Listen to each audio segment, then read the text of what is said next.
Okay. Hi guys, we're back. I had to move this stream to Sunday because Friday was me trying to work and get a video done, which I wasn't able to do. But hi guys!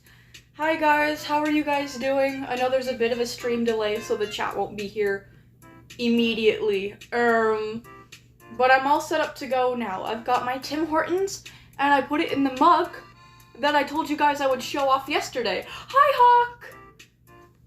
Look at this thing. My mom got me it yesterday. Or, no, the day before that, Friday.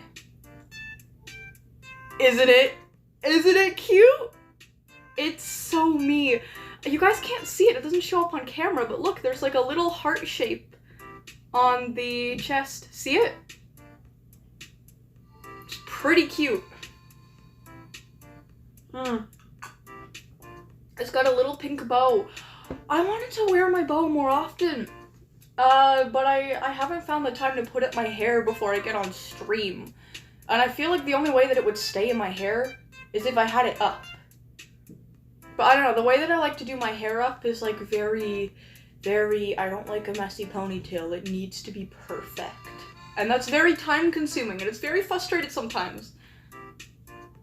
I'm gonna make a Gears YouTube channel. Someone comment on your lives as him. Please don't do that. Fuck Gears. I love the author, Dr. Gears, by the way. I have a lot of beef with the character. Oh, did someone just ask when I was gonna do... Sorry. Did someone just ask when I was gonna do Containment Breach again? I'm gonna be honest, as much as I love doing this, there's a part of me that actually misses Containment Breach. Wait. My cats went completely off the rails last night. Instead of the usual chasing and being they fought so bad they literally screamed instead of meows. Your cats like had a full-on brawl? Oh, that must have been scary. Are your cats okay? Damn, cat fights I've seen them online. Man, they look brutal. They look brutal. They look worse than dog fights, and like, I've seen dog fights in person. They're really not pretty. Anyways. Do I get my bow anyway? I'm kind of like, I want to get my bow anyway, but I feel like you guys wouldn't even be able to see it. I love my bow, and I never get to wear it. Like, I wanted my bow to be like something I'm known for wearing, because it's so cute. And Sin wears a bow from Murder Drones, and I want to be just like her. Hold on, let me get it out of my closet, if it's even in my closet still. It's not. I don't know where it is then. I have this one, but it doesn't really like suit my face, I guess. You know Murder Drones? I'm like the biggest fan of Murder Drones. I have this one, but I don't really like it that much. Yeah, no. No, it's like the exact same as this, but it's black.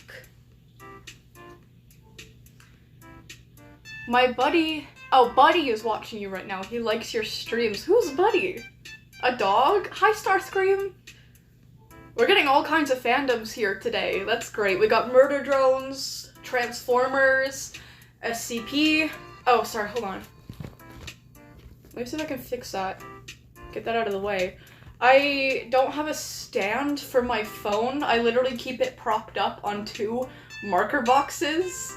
And then my, like, computer screen monitor keeps it from falling back. Wait, my profile pic. Sorry, I'm getting, like, really close to you guys. Is that a snake? That's so cute. Oh, is that a snake? Is that a snake? I can't tell. Anyways. It kind of looks like a snake. Bearded dragon. Do you mean bearded dragon? It's cute either way. Danger Noodle mentioned. A lot of snakes aren't that bad, you know. I want to get a ball python. Anyways, I've got Squishy here with me. That kind of annoys me. My marker box is like in the way. I don't think it's ever been in the way in my streams before, but it's blocking the SCP logo on my jacket, which is like the whole point that why I wear this thing. This is like an outdoor jacket. Like, look at this thing. It's clearly meant to be worn outside. Look at the logo on the back. See? I love this jacket so much. I have to find, you know what, I'm gonna find on stream today where I got this from, because I can't remember, and a lot of people ask me about it. The only thing that I don't like about it is that it makes me look like I'm built like a fridge. And, like, there's strings here that you can pull to, like, give yourself a waist, right? But here's the thing. The second you turn around, it looks like... I don't know, it doesn't look that bad on camera, I'm gonna be honest, but it's, like, way too puffy. I don't know. I like it, though. It's pretty. It's so cool. It was like $90, though, and that's CAD. So if you're in the US, it's probably gonna cost, like, more. But anyways. Guys! Okay, today is a very exciting day for me because... Oh, ew. Anyways, today is a very exciting day for me because I love the author that we're going to be talking about today. Kain Pathos Crow. That guy's awesome. So if you guys don't know, I'll do a little brief summary on who Kain Pathos Crow is. Then I'll be reading... Oh. I haven't been crying, by the way, and I'm not high either. I think I have an allergy to makeup. Or like my eyes do. I don't know what I have an allergy to. But anyways. Then we're going to be reading off of his author page. Then we're going to be reading 3 of his most iconic SCPs that I love so much. We're going to be talking about Cain and Abel. Yes, from the Bible. SCP... I'm so bad with numbers. 073 and 076. Then we're going to be talking about my favorite SCP of them all. 035. My favorite fictional character ever. Yes, Unstable Abel and Cain. Anyways, before we do that, my lovely Mod Hawk just posted the rules for the chat, and I completely forgot that I have to go pin that. So I'm gonna have to switch my YouTube account, which is gonna turn off the music for a second. Awkward. Then we're gonna go into my live, turn down the volume because I don't want to hear myself right now. Pin the rules. That almost poked me in the eye, like the ear.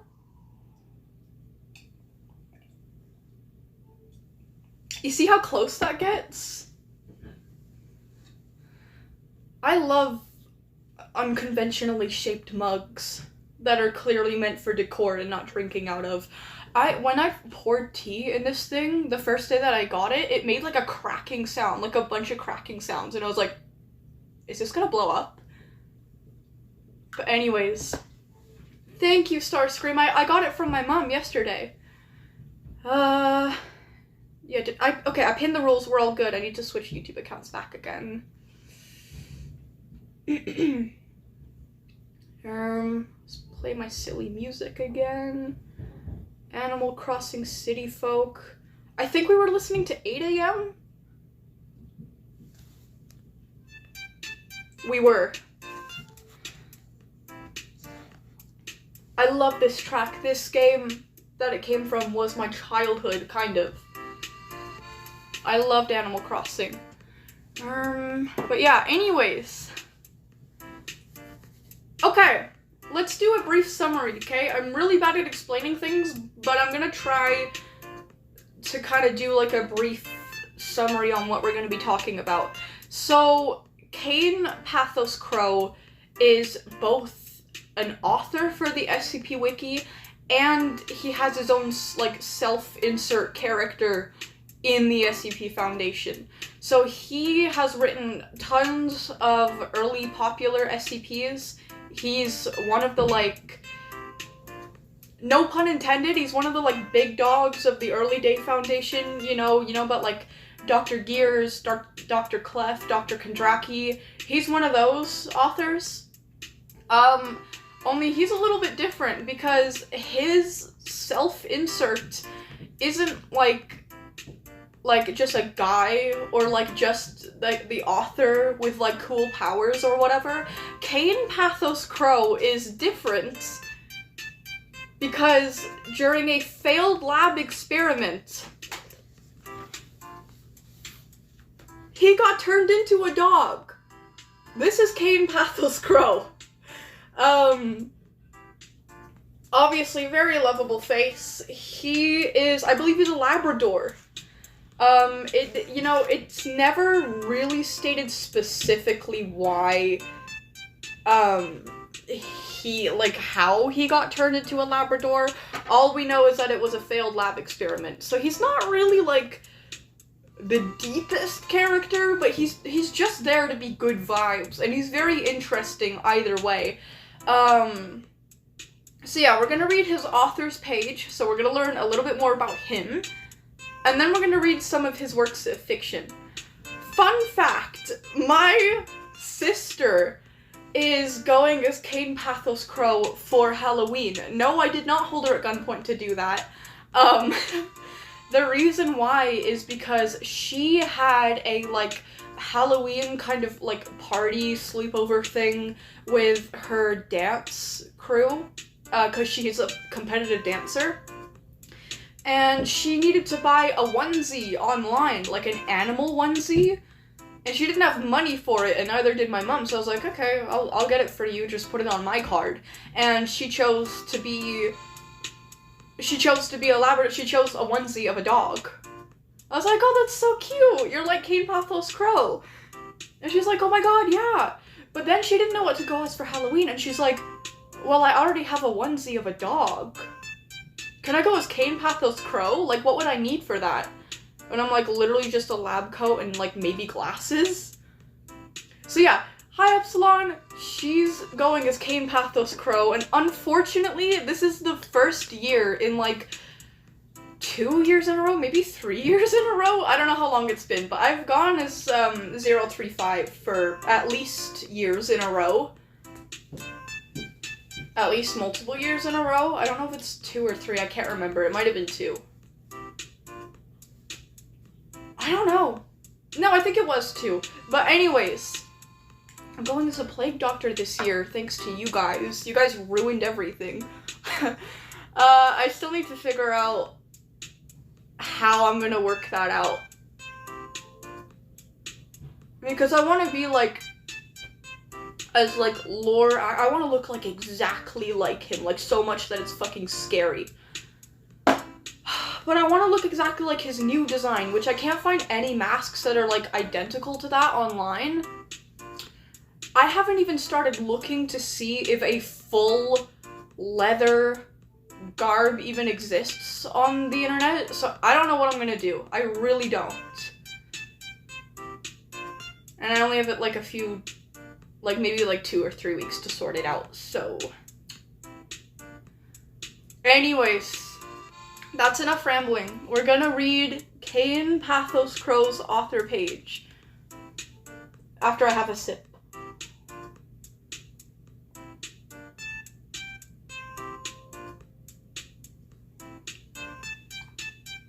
This is, I swear to God, this is gonna get me in the eye some point in this stream.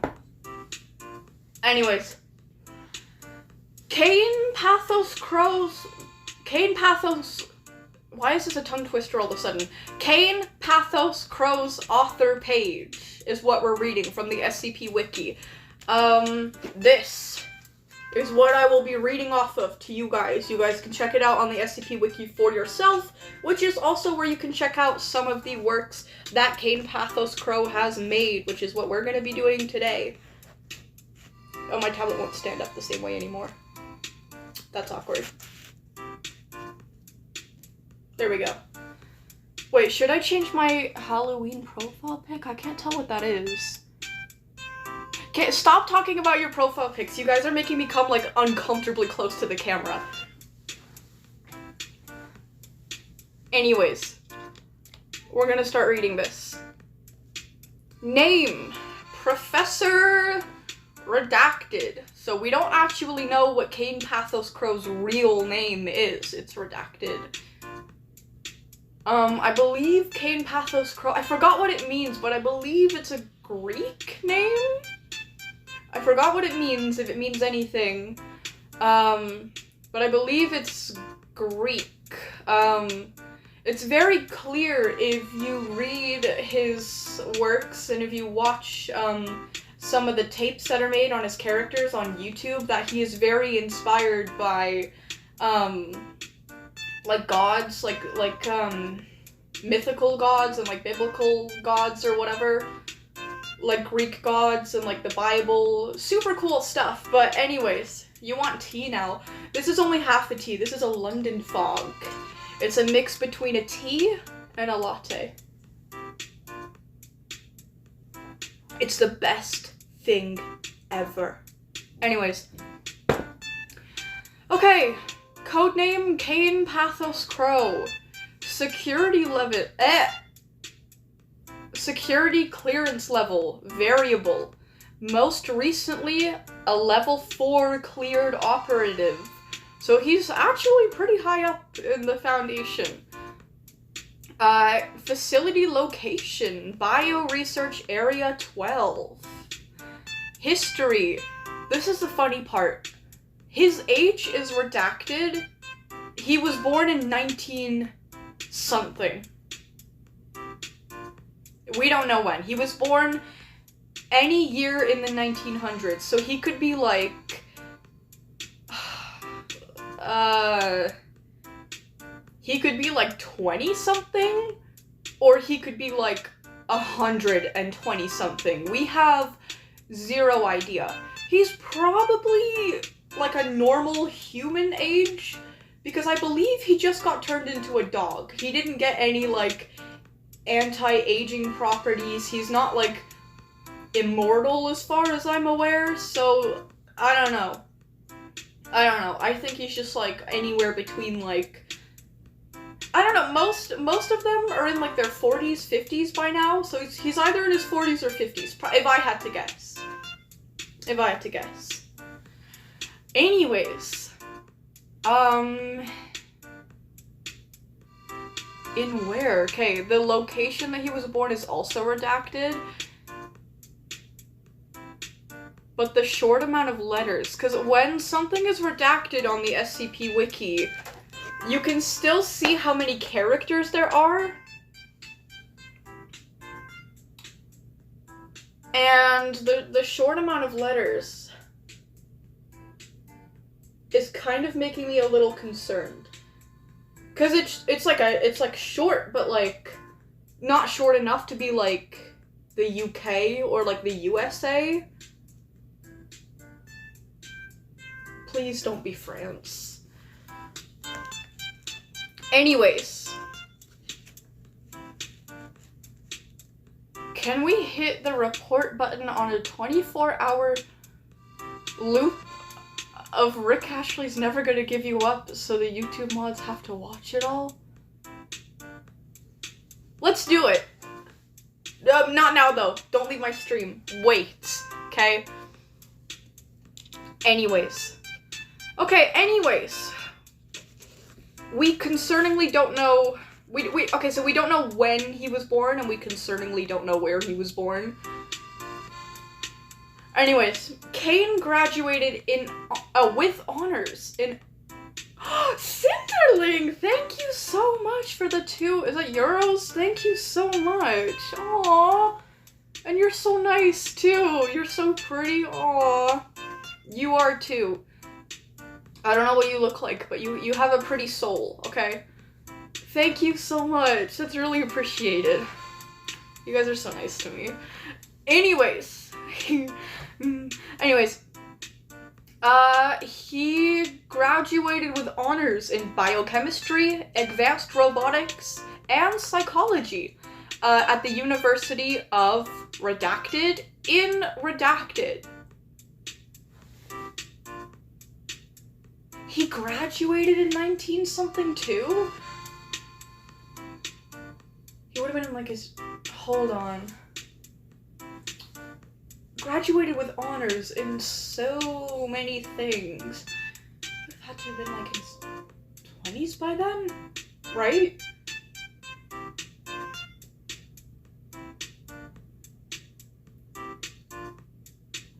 Yeah, so he's probably... I'm probably right about my assumption that he's somewhere in his, like, 40s or 50s. But anyways, he was approached by the Foundation later on in the same year that he graduated. He was approached by the Foundation. That is pretty cool. Since then, he has done several post-research reports on numerous SCPs. But it's spelled SCP, like, non-plural. I don't know. His most notable exploit was Data Expunged, in which he turned into a dog. So that, yeah, that's what I was talking about before. In some kind of lab experiment, he was turned into a dog. We don't know what happened. To be honest, if I wanted my character to be a dog, I would just not give it much of a backstory anyway, because I don't know. Anyways, since then, he has avoided being terminated no less than 4 times. Being terminated? He's a dog. That's kind of mean, right? Anyways, despite being in several situations that warrant an immediate termination, each time somehow either appealing to high command or displaying invaluable or irretrievable knowledge. So he's a bit of how do you say it, like, he's a bit of a persuader, a smooth talker, if you will. He's a bit like Dio, you know? He can talk his way out of trouble, like serious trouble, and he's done so many, many times. He's a pretty smart guy. Basically, all of this is to say he's a pretty smart guy. Like, he's a silly dog, but at the same time, he's no joke, okay? He's very, very, very intelligent. Anyways, this is just Squishy, by the way. Say hi, Squishy. Hold on, you still see my fucking ring? Look, look at him waving. He's so cute.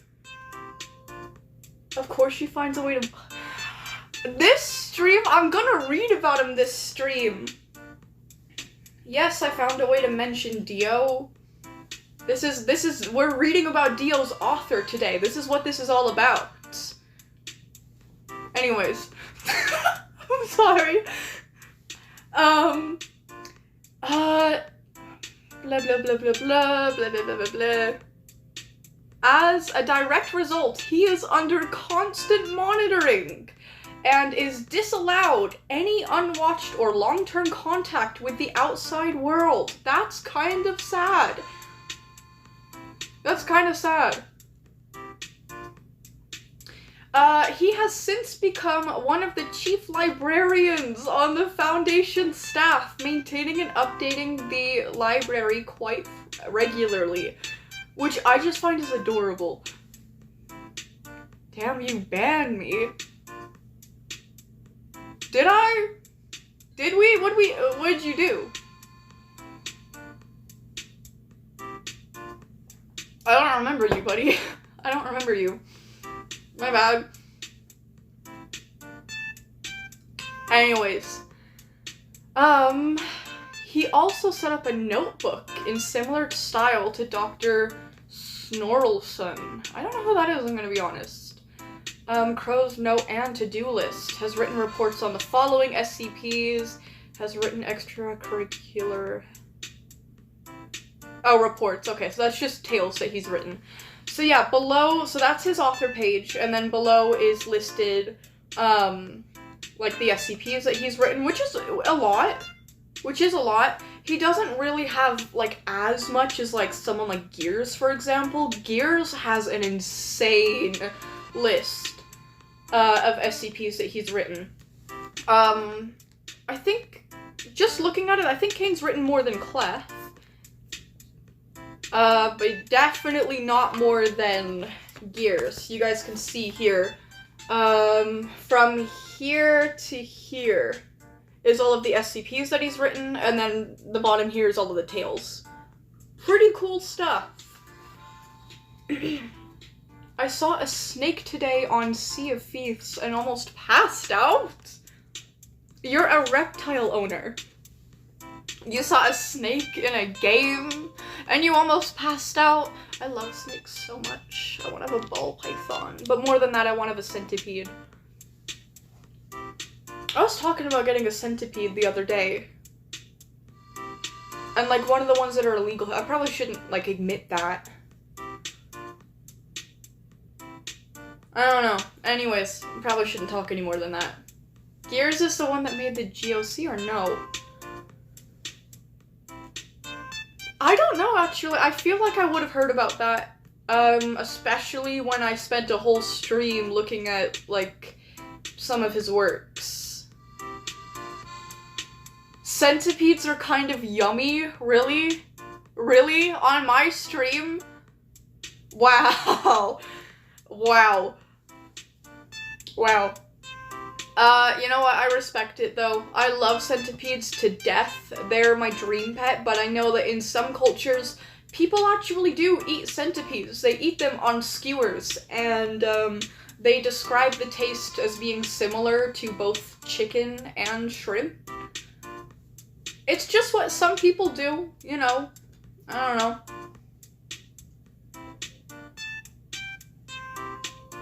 Boss, your SCP Sona better run from this person. Which person? Oh, yeah, because she's a centipede and... Before I get into some of these articles, I don't know.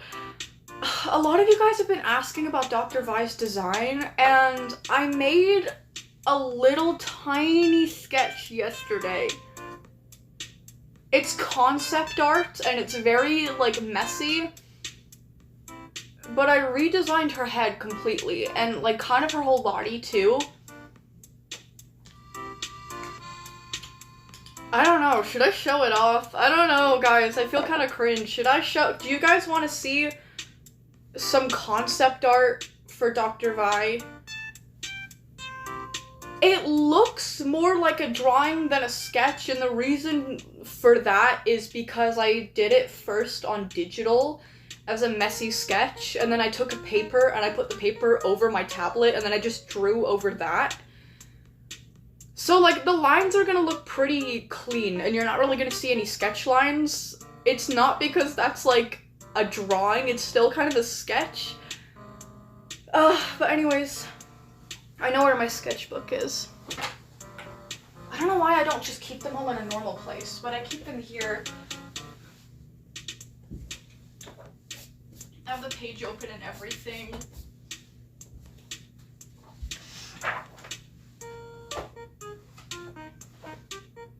Guys. Okay. Kind of nervous. I don't really show off, like, my characters or my art for them much. Whatever, I'm not gonna make it super dramatic, I'm just gonna show you guys. This is what I was thinking she could look like. See how the head... I know a few people have saw, like, her earlier designs where she literally just looks like a human, design-wise. I just thought it was so unsatisfying, you know? So I made her head look more like a centipede's head, more flat, with, like, the eyes in front like this still. She's got the antennae.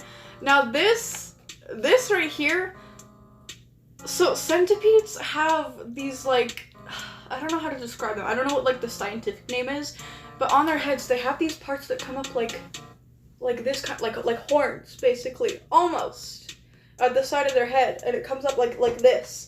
Those, I believe, are not what inject toxins or their venom. It's just to, like, hold their food. It's, like, basically their little hands. But on Vi, I was thinking they could kind of have, like, a double function and be, like, ears. I don't know. She could use them for self-expression. You could see that the hair was clearly a last-minute choice. I still wanted her to have that, like, ponytail, but, like, I wasn't really sure how to incorporate it into the design, so don't ask me what's going on, like, back here. I have literally no idea. I still have to design that. I feel like I'm definitely gonna change this little, like, piece of hair here, because in her human form, it's literally just this. But I don't know. I might just take it out of the design altogether. It doesn't really serve a purpose other than adding more sharp lines. If you guys don't know, in character design, the shapes that you build your characters with actually mean different things. They can tell you different things about different characters. I don't really know how to describe, like, boxy characters that well, but they're typically, like, your, like, buff, tough guys, you know?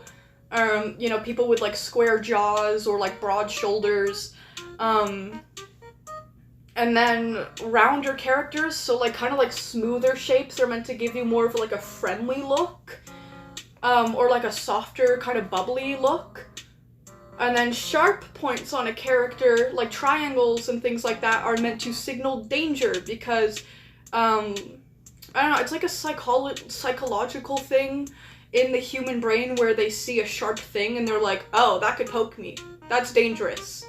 It kind of sets off subconscious alarm bells in your mind. So, as you can see, I really like my pointy shapes when it comes to my characters. But anyways, yeah, I don't know, I still kept some human elements, like the fact that she has human teeth, and she still has the hair and the ponytail and obviously the neck. I feel like I should make the neck like a little bit longer because her torso is really long. It's like she's barely even human looking anymore. But anyways, yeah, that's where the design is going. I don't know what I'm gonna do with the ponytail, how I'm gonna make it work, if I'm gonna make it work at all. I don't know. She kind of looks like Toothless. You know, the dragon? You know what she also looks like? Hold on.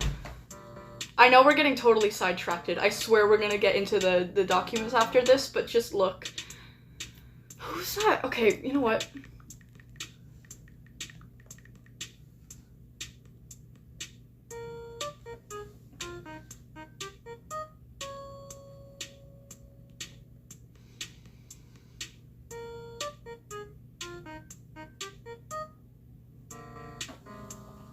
I hate myself.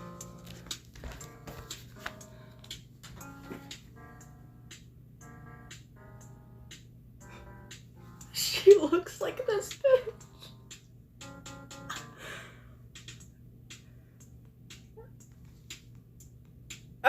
This was unintentional, I swear. I don't even know what she is. She's like an ant or like an alien or something. You don't know what she is, Hawk? This is the Backyardigans. What's her name again? Uniqua. Oh yeah, I don't think she's an ant. I think she's like an actual alien. Hence her name, because she's a very unique creature. But just like the way that her face is shaped, and her eyes, and the antennae, or the antennae, I don't care how it's pronounced. It looks so much like Vi. But anyways, yeah, that's just a little sketch that I made. It's nothing special, that's why I clarified, like, it looks like it's like a full-out drawing with like the colors and like the clean line art and everything. It's not, it is just a sketch, it's just concept art. I spent like no longer than 10 minutes on it, to be honest. Where's Squishy? But anyways, we're getting way too sidetracked. The person who created the Backyardigans died? Oh, that was like, oh, I don't know who that is. But like, damn. That was like part of my childhood.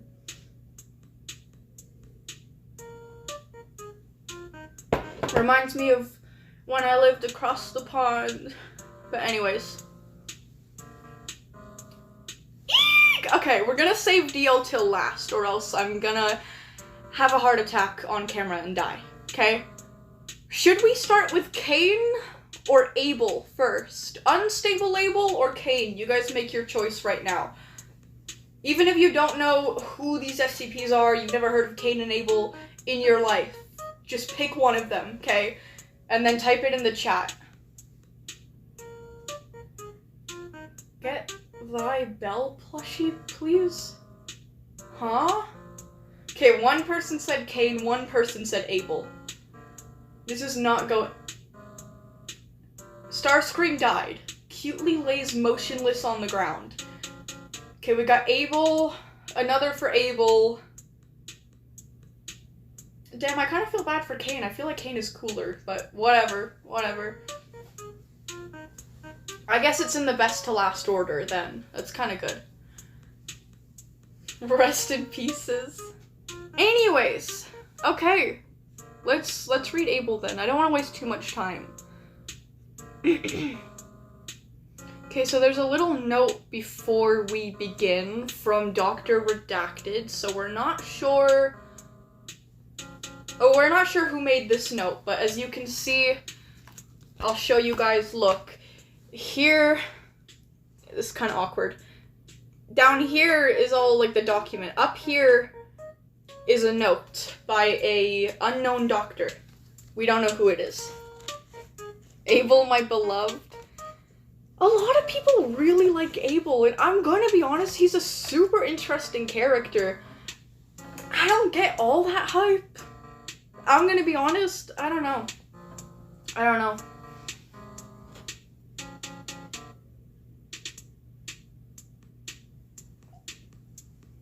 You read that file start to finish? You're gonna hear it again. You're gonna hear it out loud now, but first, girly activities. I feel like I'm actually, like, not applying this right. I don't know. I'm gonna be honest. I don't care. It's just lip gloss anyway. It's just to give my lips some shine and pigmentation. I kind of like the fact that my lips kind of look non-existent, but at the same time, I don't like looking completely dead. Anyways. He's so Greek, awesome, cool, I think. I don't know if he's Greek. I don't know. He's probably something European. But anyways, I love SCPs. You're gonna love this channel. Anyways, okay. Let's read the note first. The note is to Dr. Maria Jones, Record Keeping and Information Security Administration. Also, I still suck at reading things out loud. I just stutter over words, and sometimes I read things completely wrong sometimes. But anyways, he's Christian. Well, that's not really, what is it called? Like an ethnicity or whatever? Like your religion isn't where you were born. No, I'm not high. I said this at the beginning of the stream. I'm not high. I'm just stupid, and I think I have an allergy to my makeup. That's the only reason why my eyes are red, okay? I literally had to clarify that at the start. I don't know why they're reacting so badly today, because I didn't even put on that much, I'm gonna be honest. That much foundation anyways. I kind of held off on the concealer, too. I missed, like, the bags under my eyes. I don't know, I did go a little haywire on mascara. I don't know. I swear to God, I'm not high. I've said this so many times. I've had cannabis before. I don't like it. It makes me trip out. And it just, I don't know. I haven't had it in months, and I don't feel any need to have it again. But anyways, let's keep on reading. So the note says, I have to go on record as saying that I seriously object to the proposed revisions of the SCP-076 Special Containment Procedures file. I know that redact all important stuff already claims... I almost dropped my tablet.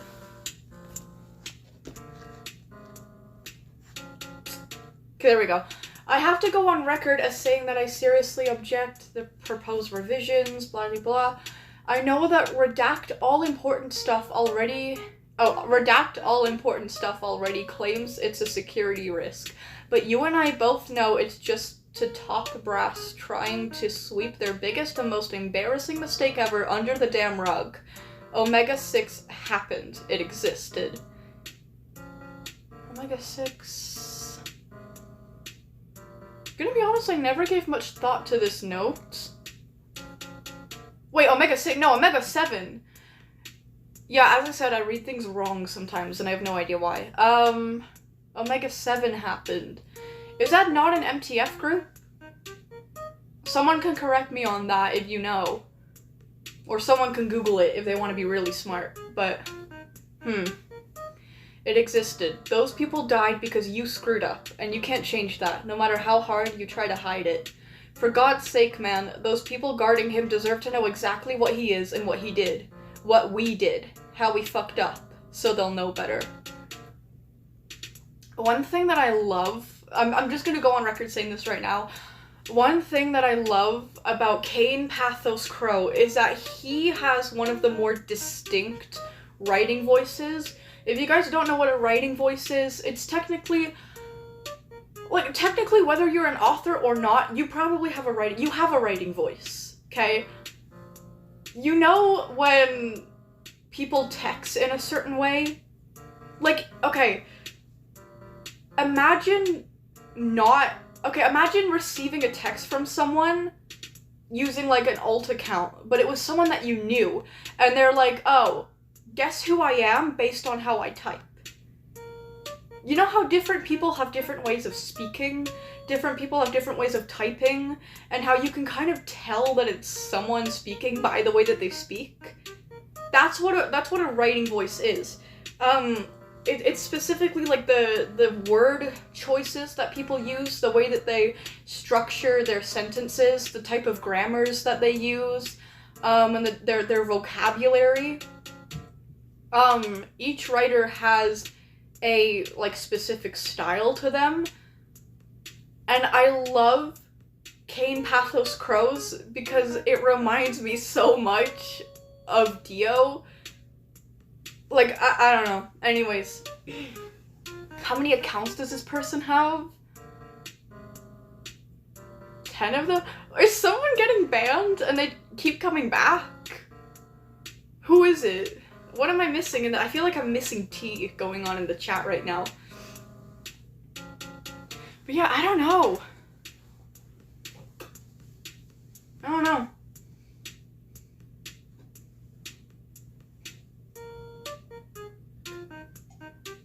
Just like I don't know how to describe it, like, there's some kind of, like, there's something in, like, the stern, like, I don't know.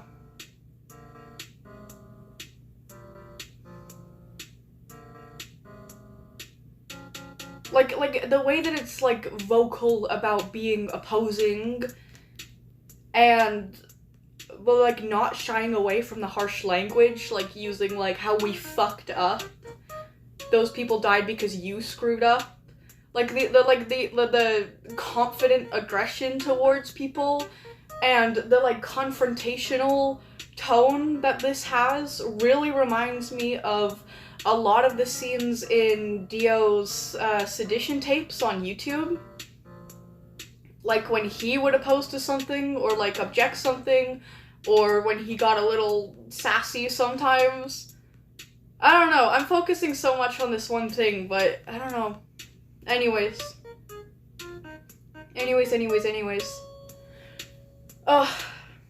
Okay, now we're getting into the SCP. Wait, what? If they try again, I'm genuinely gonna crash out. This isn't funny, bro. Uh-oh. What is going on in the chat, by the way? Who keeps coming back?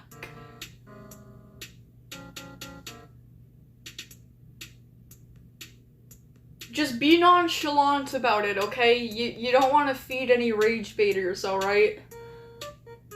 Read what Epsilon said. Squishy, go here for now. Hold on, what did Epsilon say? Someone evading the ban.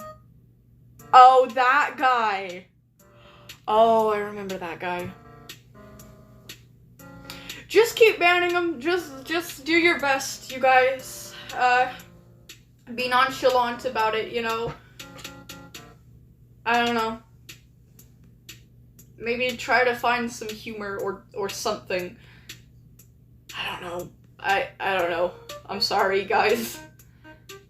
Anyways, hopefully they'll get tired. You know, don't feed those kind of people.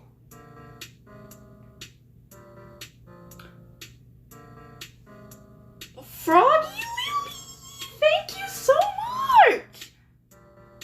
$10? You're spoiling me. I love your profile pic. Hold on. Oh, I didn't get to read that. I love your profile pic. It looks like my...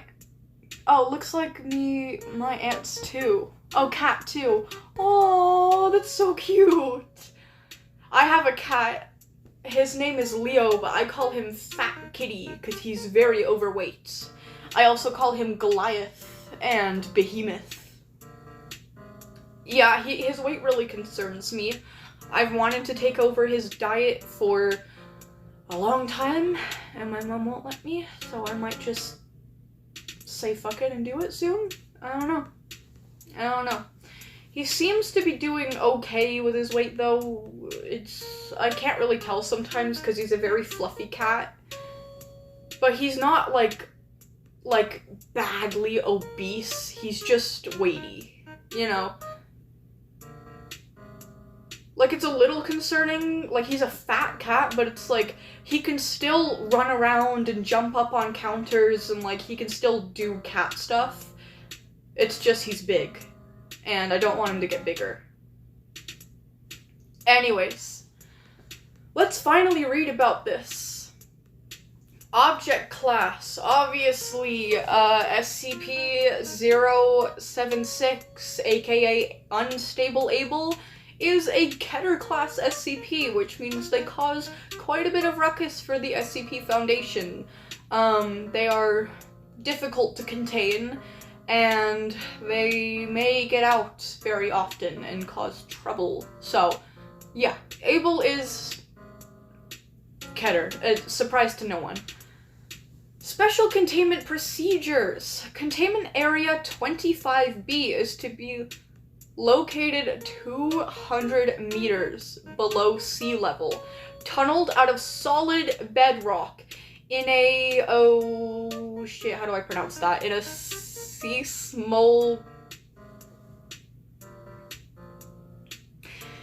You know that saying that says to, like, never judge the way that people mispronounce words because it means that they learned the words through reading instead of, like, you know, just being taught it from other people, which means they went out of their way to learn things. I believe in that a lot because I'm really bad at pronouncing words that I've never seen before. The alphabet really confuses me.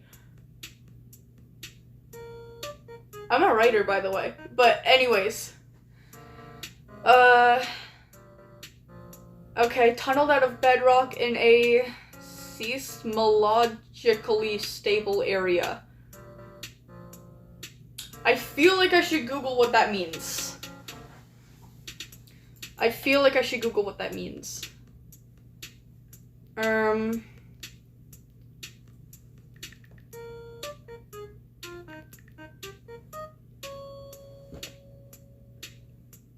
Oh, okay. The scientific study of earthquakes and seismic waves? I feel like it's seismic waves.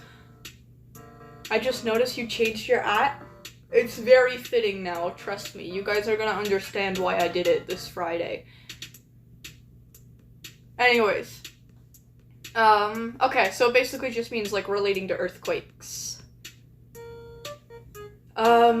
Okay, so Able is contained 200 meters below the sea level, tunneled out of solid bedrock in an area that does not really have earthquakes. Because obviously if there was an earthquake, you could probably get out. Oh, seismic? Oh! Oh, seismic.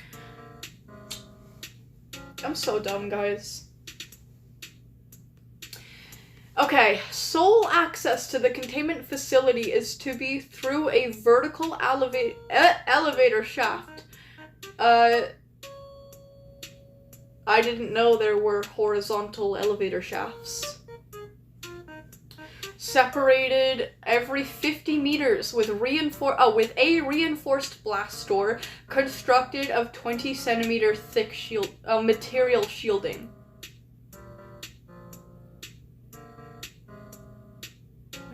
20 centimeters. Oh, okay, no, that's decent. That's pretty decent. The elevator shaft shall be flooded with seawater when not in use. Okay. Would that not break it? Am I dumb, or would that break it? If you flood an elevator, how the fuck does it still work? Even if you deflood it or whatever. Even if you drain it.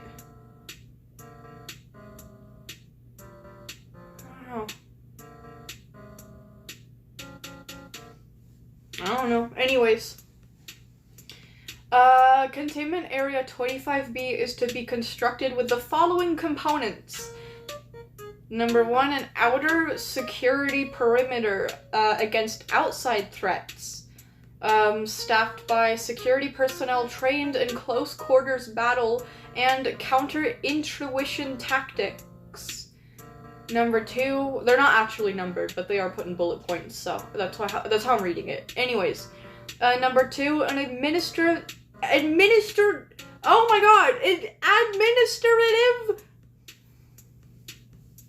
I'm so bad with my words. Anyways, and support area, or an ASA, consisting of support facilities and living quarters for on-site personnel. Oh, that's kind of cool. Okay. A primary containment zone, or PCZ, consisting of a 7-meter cube encased in 1.5 meters of reinforced material.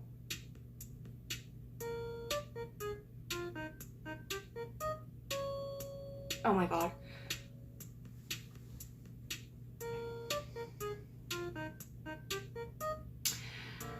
Anyways.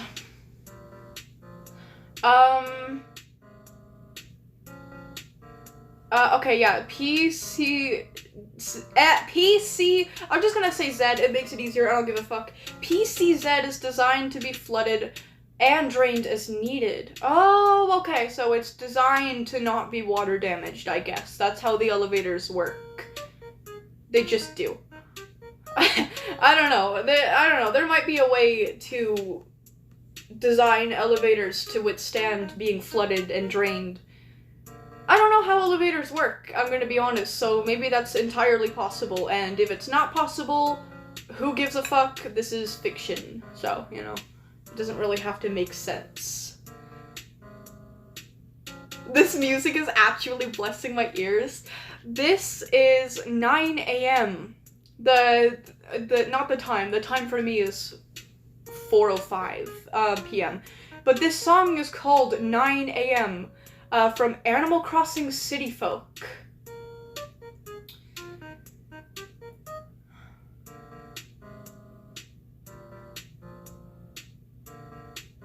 Anyways, sorry, not you. Anyways.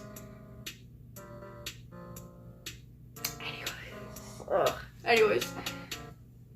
A 150 meter, okay, so hold on. Okay, so the primary containment zone is designed to be flooded and drained as needed, and should remain filled with seawater unless access to contents is required. And lastly, number 4, a 150 meter killing corridor, which is designed to be the sole access to the primary containment zone from the ASA. This is very well thought out. Including water, power, drainage, and ventilation lines. Okay. The walls and floor of the corridor are to be reinforced in a similar manner to the PCZ. I just said that right. Sorry guys. The walls and floor of the corridor are to be reinforced in a similar manner to the PCZ, with the addition of electric deterrence. Oh, an electric deterrence system capable of delivering a 20,000 volt shock. I have no idea what volts mean, I'm gonna be honest. I know what volts mean, I have no idea what their, like, scale is. I don't really know. Delivering a 20,000 volt shots. That shock, not shots. I don't think you can shoot electricity. That would be a taser, and then that's not even how tasers work. But anyways, I'm gonna look up how many volts is in the average taser.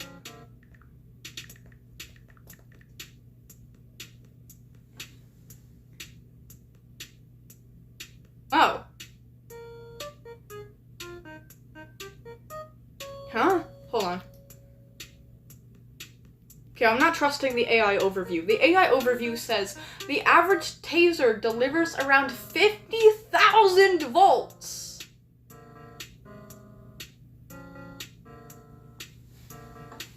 Oh my god, okay, for you know what, I'm gonna ignore certain aspects of the chat right now. Gonna be honest, I'm a little bit disappointed. I have kind of talked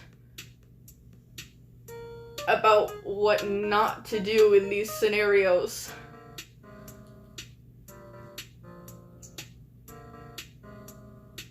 But whatever.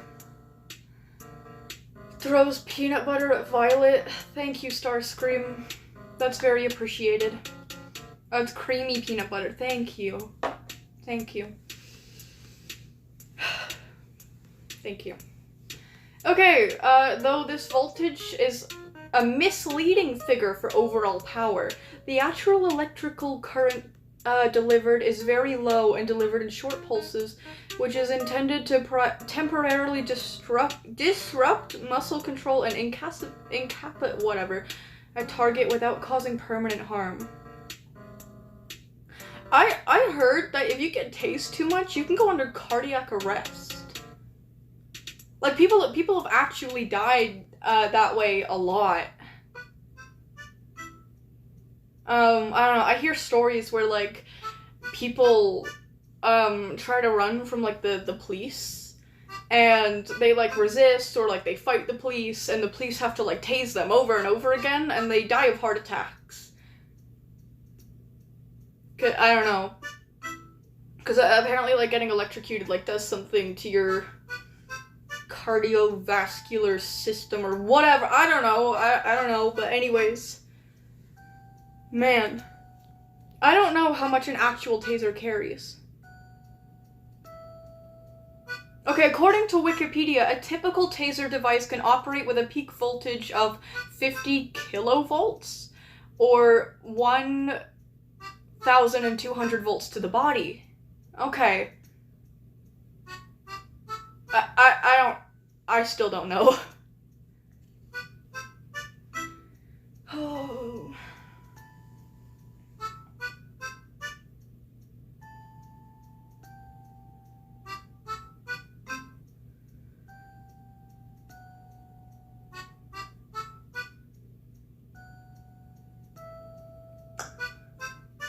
Oh.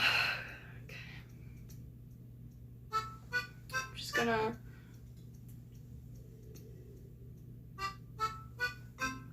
I'm gonna have my drink.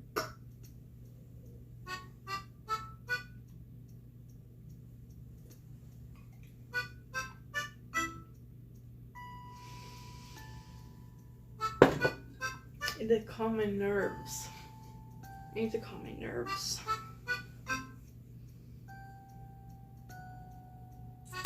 Anyways, okay.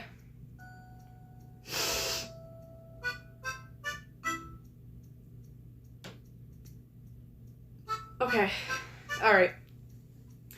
A security station located at the entrance to the killing corridor is to be staffed with no fewer than 3 armed security personnel on watch at any point in time. So I'm like reading this out loud, but like my mind is kind of, I'm trying to focus here. Security station located at the entrance. I need to read this for myself, sorry. Okay, yeah. Okay, at the entrance of the killing doors to be staffed with no fewer than 3 armed personnel on watch at any point in time. Armament is to include, but not to be limited to, at least 1 redacted CIW system on a pintle mount with a clear sight down the corridor. I don't know what that means. I don't know what that means.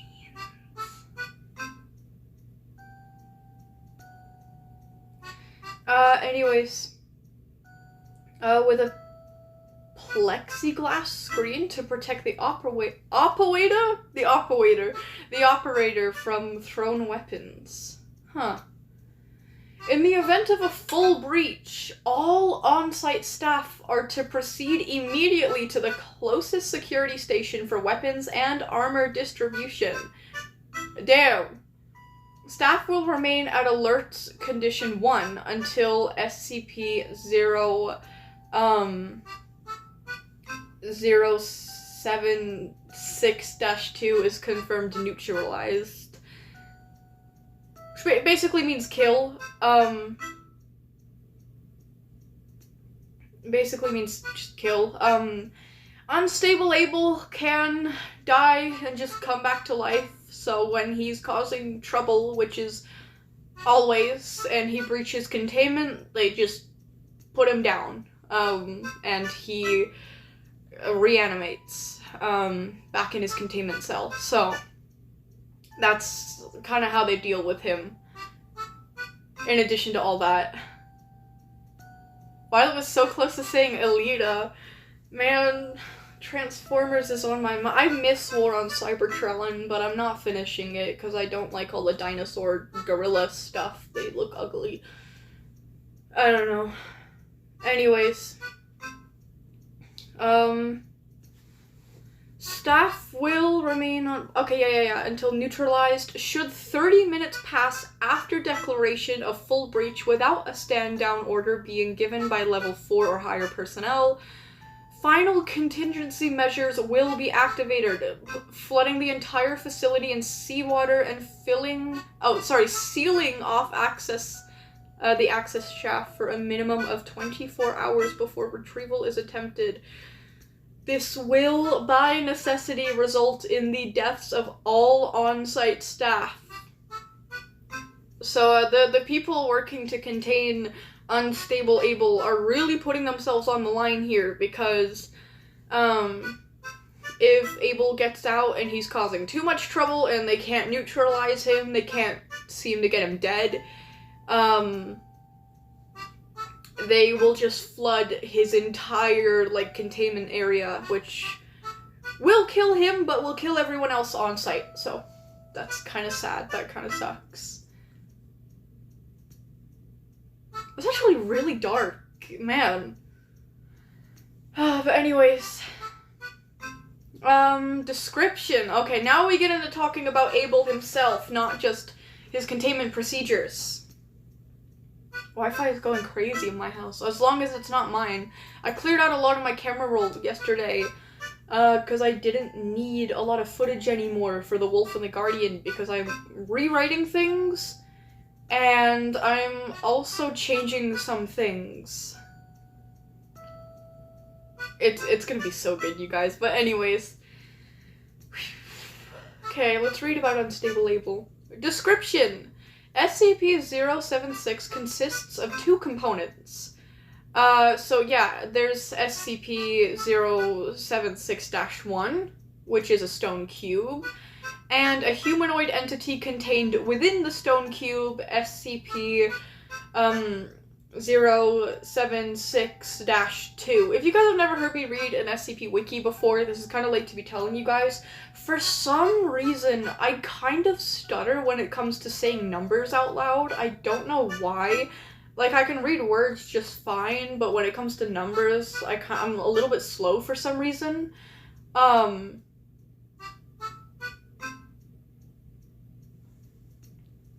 Epsilon, I will literally buy you a cheese wheel. Thank you so much. Thank you so much.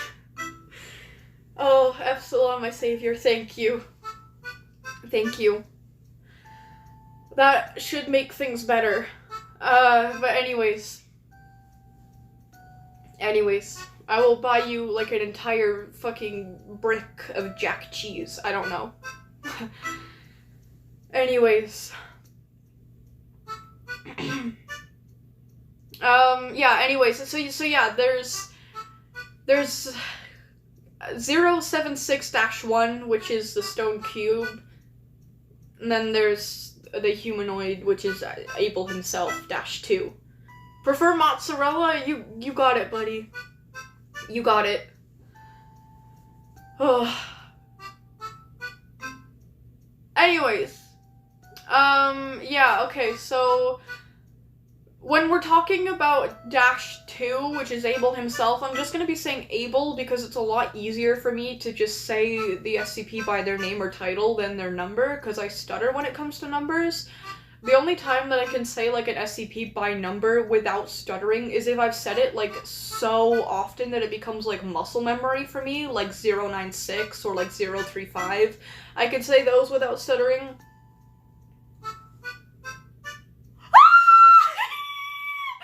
Oh, Froggy Lily, you're so nice! Damn, $19 after you already sent 10. Slow down. That's really appreciated. Oh, thank you. Oh, here's money for the cheese wheel. Thank you so much, Froggy. You are super appreciated. Not Vio doing the surprise Pikachu face. Did I? Sometimes I get really excited. It makes me show my teeth. Anyways. Bro is giving Violet their life savings. Yeah, don't donate too much. Don't donate too much. We used to have a guy on here, or a girl, I don't know, named Cheese in Space, and they used to just send, like, donation after donation after donation, and it was getting to the point where I was kind of getting worried about them sending me that much money. So to save his own pockets, we told him, we said, we love you, man, but we're kind of gonna have to put you on timeout for a little bit, just so you don't waste all your money on me. I don't know. I really, really, really do appreciate people that, like, send me donations. I really do love those people. It genuinely helps me a lot, and it makes me feel really, really happy. But if you're going too overboard, it makes me get a little bit worried about your finances and your financial, you know, I don't know. So if I can help it, I'll kind of prevent you guys from donating too much. Unfortunately, I don't think there's a way to cap how much one person can donate, but yeah. I don't know. Anyways, that's very appreciated, actually, because this month is kind of tight. This month is actually really tight. September was a horrible month for my channel. October is going to be fire, though, so I'm not worried about it, but, you know, this month is going to be a little bit tight, especially since I plan on going really hard this Halloween, so it's probably going to cost me a lot, so maybe not the most financially responsible thing to do, considering my situation, but, like, it's Halloween, you know? Yeah. Yes, if you do donate, please make sure you can financially swing it and make sure it doesn't hurt you. Yeah, you yourself in the future. What Epsilon said. Yes. We're glad we don't have any lunatics in the chat sending them max $500 at once. I've never seen that on a YouTube live, like, ever. I kind of hope it stays that way, unless it's, like, a donation stream for, like, a good cause.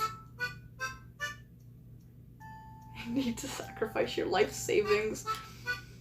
Yeah, I'm really gonna be digging into my pockets for this Halloween, but it might be worth it. It depends if I can actually find what I'm looking for. You'd think for such like a popular and like commonly cosplayed SCP, you would find things that look like lore accurate to his design on the wiki, but I cannot find one mask that matches the mask in his like official wiki.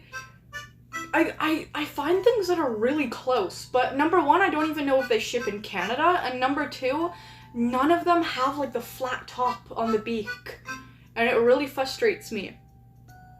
So I don't know what I'm gonna do. I might just have to buy a mask that's like similar and get a little artsy with it, and maybe like add some kind of material or like shave it down to look, I don't know what I'm gonna have to do. I think even more than the mask, because the mask is work, like I can work with that. It's the garbs now that I'm concerned about, because I don't know, I haven't Googled it yet. Embarrassingly, I really should get on that, but I don't know. I don't know if anyone would sell like an actual full like leather garb with like the hood or whatever it's called and like all that. I don't know if that exists. Anyways. Okay, so SCP-076-1 is a 3-meter cube made of black speckled metamorphic stone. Beautiful. All surfaces outside and within the cube, I'm just gonna say the cube, I don't care, are covered in deeply engraved patterns corresponding to no civilization, or no known civilizations. Radio was stop. Oh my god, I hate words that I can't pronounce. Radioisotope. I'm gonna leave it at that. I don't care. I don't care. Yeah, that word analysis indicates that the object is approximately 10,000 years old. That's pretty old, guys. A door located on one side, sealed with a 0.5 meter... sealed with a lock that is 0.5 meters in length, surrounded by 20 smaller locks in a circular pattern. That's cool. As of yet, none of the keys have been found, making the door impossible to lock once closed. Pretty freaking cool. Interior temperature is approximately... Who the fuck is Kelvin? Is approximately 23 Kelvin. Listen, maybe I'm just an idiot, guys, but I've never seen that kind of measurement before. What the fuck is that? What is Kelvin? Hold on, am I stupid? I don't even know. Is that like American, European? I don't know. Hold on. Kelvin to Celsius? What is Kelvin anyway? Like, where does that originate from? What the hell is Kelvin?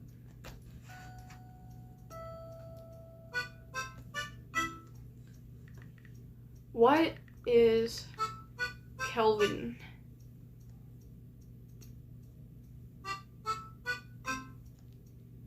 Where is Kelvin most commonly used?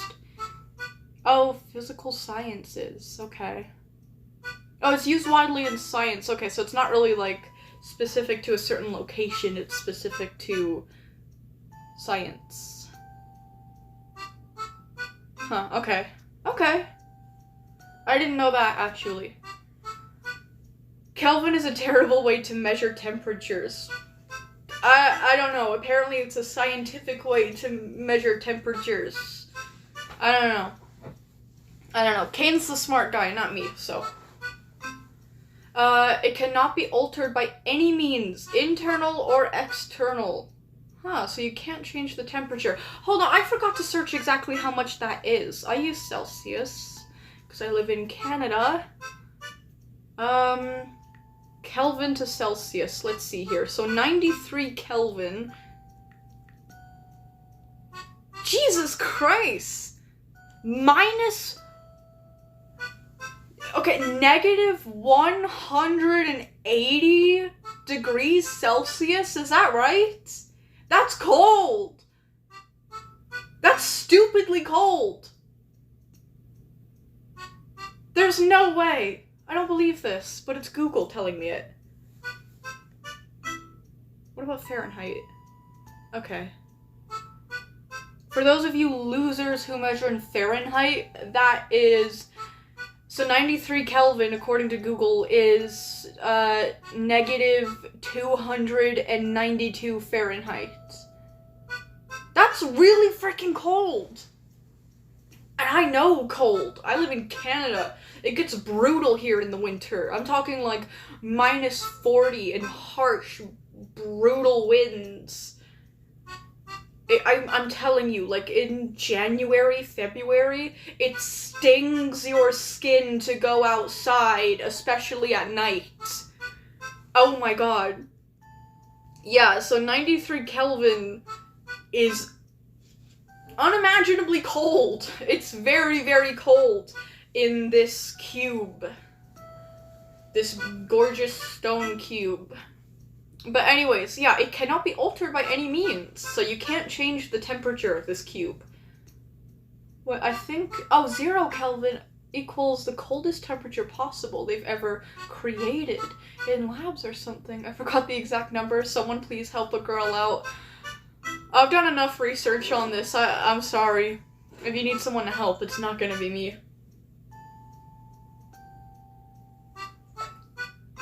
Huh, okay.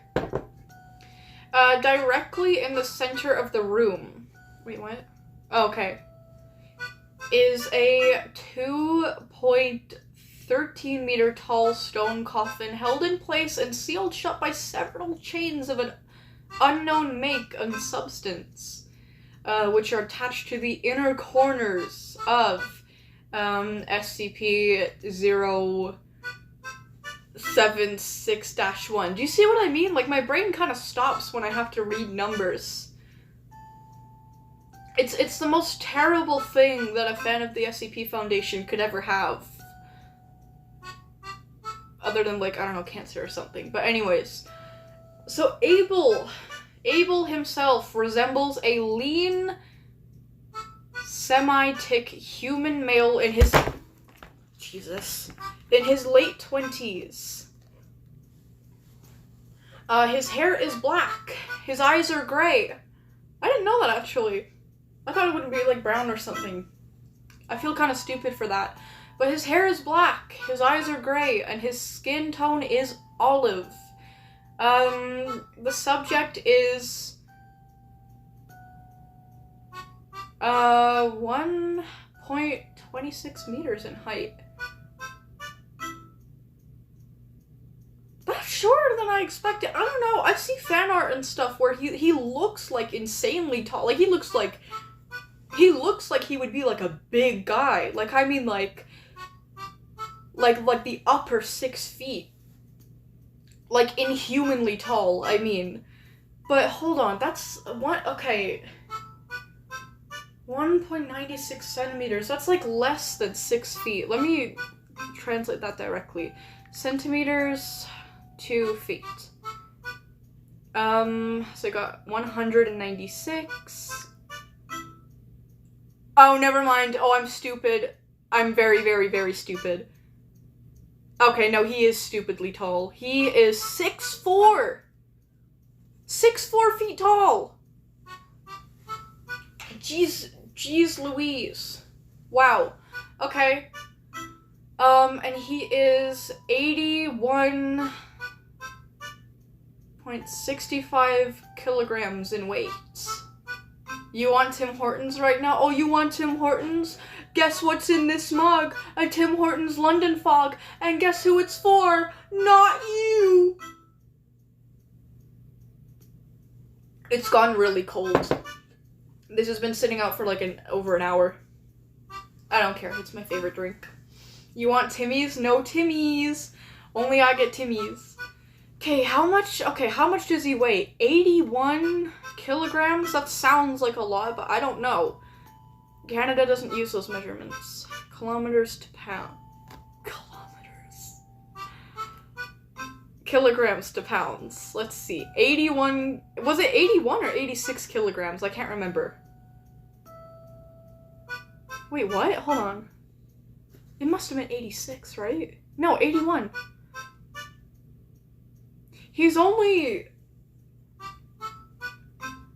Okay, it did say he had a lean build, but he's 6'4".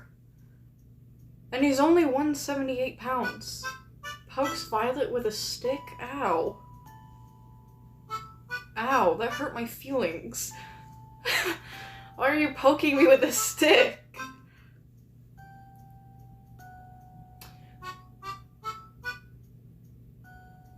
Am I being stupid, or... Okay, yeah, I don't know. Epsilon is tall. You're as tall as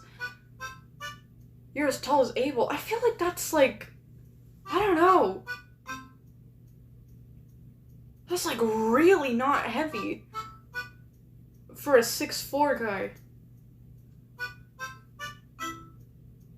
I don't know. That's just, I don't know. It did say he was lean.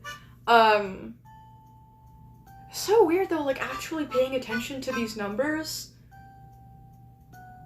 The fan art's got him completely wrong. That's a really light man, actually. They draw him as like being like really much, because you know, like he's unstable Abel. He's like the violent guy with the giant sword who like shreds people apart like they're nothing. So you know, he typically gets drawn as like a pretty like tough, buff guy. He's not. I guess. He is not. I don't know. Wayne will tell him to stand up. Yeah. I mean, at that height, I don't know. Maybe his posture is just a little bad. He needs a break on his spine. Gives Violet a big cup of tea for no reason? Well, thank you so much. I actually might need another cup of tea, because this one, I'm almost out of it, and it's cold. Anyways, let's continue. Yeah, that's a lot lighter than I thought. Hold on now. Wait, hold on. Cause I don't know, this is like mind-boggling to me. I thought he would be like hefty. Do you eat trees?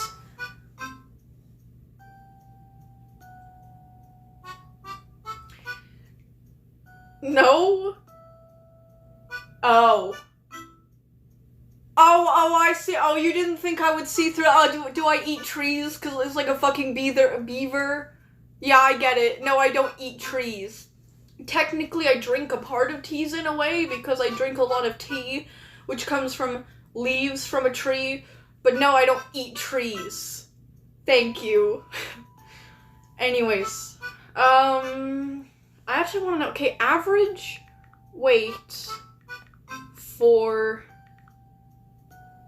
6'4" male.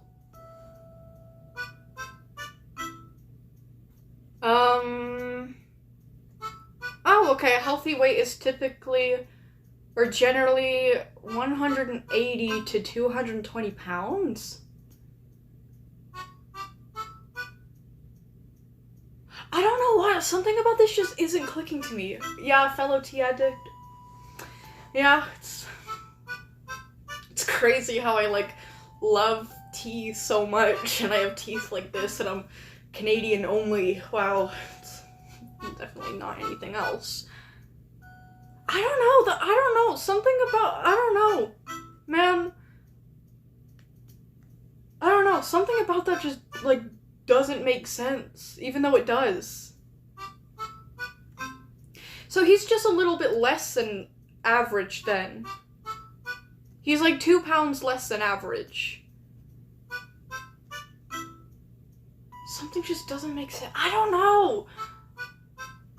I guess it's because, like, when you look him up, like, when you look Unstable Able up and you go into images, you see, like, this, like, giant fucking guy.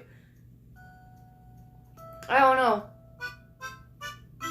But anyways, it does make sense, actually.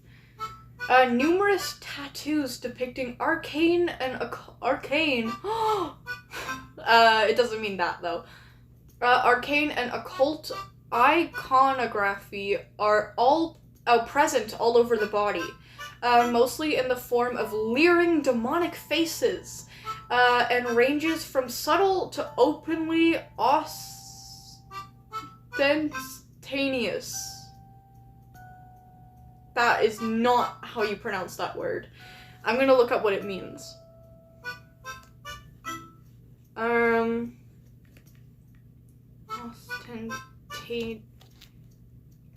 How is it pronounced? Let me see.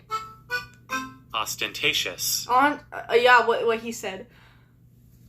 Characterized by a vulgar or pretentious display, designed to impress or attract notice. Huh? Huh. Okay. So, eye-catching, I guess, is... I don't know. Let's summon Sin and poke Violet with Sin? Let's not do that, actually. I don't want to talk to Sin. I love Sin. I don't want Sin around me. I'd probably get very sick if she came into contact with me because she's wearing the skin of a rotting human.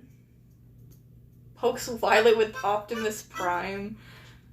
I accept that. I like Optimus Prime. But anyways. Yeah, numerous tattoos. Subject, when encased inside of SCP, the cube, we'll just say the cube, the stone cube, is technically dead. I feel like what am I trying to say? The coffin, oh my god, what am I trying to say? Oh my god. Okay, the wiki already mentioned this, but the stone cube is actually like a coffin. I feel like I should specify that too, just to make it even more clear. Why am I being poked with animal skin? Why has the chat just turned into pokes Vio with everything under the sun? Why am I getting poked with everything? This really hurts, guys. I have to get I've spent so long just on one article. Well, technically two, because Kain's. But anyways, I have to stop getting distracted. So I'm just gonna, you know, I'm gonna try to not get sidetracked and just read this all off, okay? Okay. So when Abel is inside of this coffin, he is technically dead. No, I read that wrong. Subject when encased inside of... So anything when encased inside of it is technically dead. So I guess that includes Abel. Anyways. However, occasionally Abel will awaken, effectively reanimating, complete with all vital processes needed to sustain a living human being. The subject will then attempt to leave the coffin. If successful, the subject will enter a trance state and seek out the nearest human being, ignoring all other living things in the process. Upon coming into contact with living humans, Abel will enter a rage state in which it attempts to engage and kill all human beings encountered.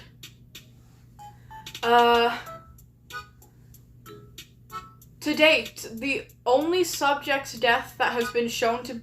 only the subject's death has been shown effective in ending these rampages. So, basically, if Abel gets out of his coffin and he starts going Acker on everyone, and he starts raging and killing everyone, literally nothing will stop him except for killing him. Nothing will stop him. You can't just, you know, you can't talk him out of it. But anyways, terminating Abel is often problematic due to its significant physical abilities. The subject has superhuman strength and speed, and although not invulnerable, has shown a remarkable ability to ignore pain and shock, pressing on despite what would be debilitating wounds in a normal human being, or normal humans. Prior encounters have shown that SCP-0, that Abel has the ability to do these list of things. Okay, just skimming over this again, this is terrifying. I kind of forgot how horrifying this is. Abel can rip through reinforced security door.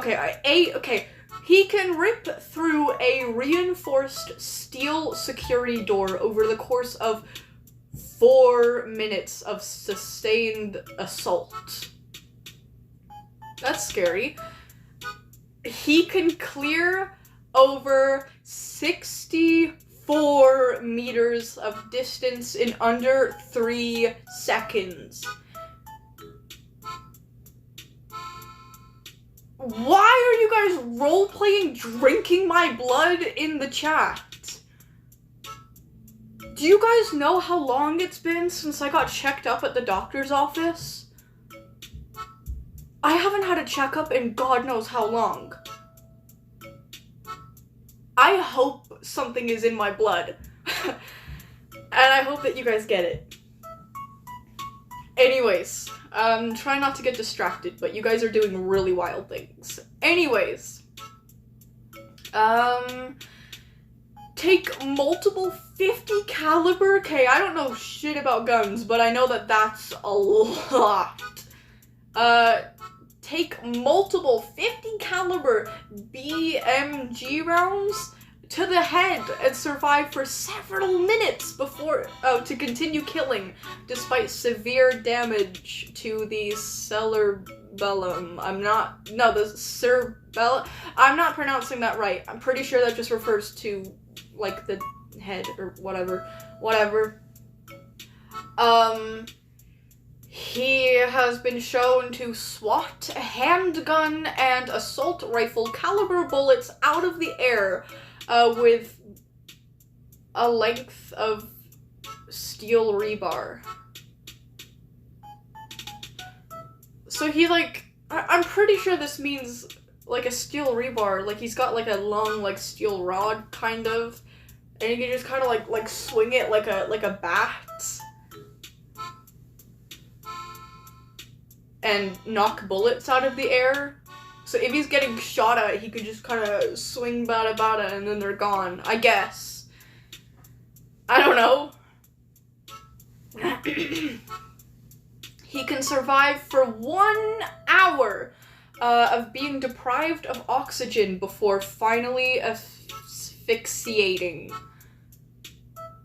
Which, yeah, that basically just means drowning, I guess. Or not drowning, sorry, I'm thinking of water because the cell gets, like, their whole place gets flooded when he's too naughty. But no, that just basically means dying from a lack of air. Anyways. Wait, what?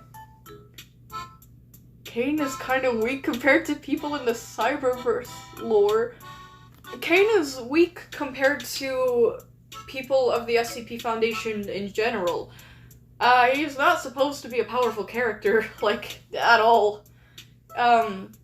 He's supposed to be more brains over muscle. And even at that, he's kind of, like, don't get me wrong, he's supposed to be no joke intelligence-wise. He's supposed to be a very smart, character and a very smooth talker, you know, he's smart socially and on, like, the, like, analytical level, because I feel like, you know, there are 2 different types of intelligences. There's, like, well, there's a lot of different types of intelligences, but, like, 2 distinct ones are, like, how do you say this, like, analytical intelligence, which is, like, you're able to do, like, math and science and, like, logical things well, And then there's, like, emotional intelligence, where you're able to, like, understand, like, psychology well, and you're able to deal with, like, complex emotional situations well, you know. Pokes Violet with a spider. I love spiders now, so it depends what spider, to be honest, but anyways. Anyways. Kain's, we're not talking about Kain, we're talking about Abel. Sorry. Abel's most unusual ability, however, is the ability to apparently materialize bladed weapons out of nowhere.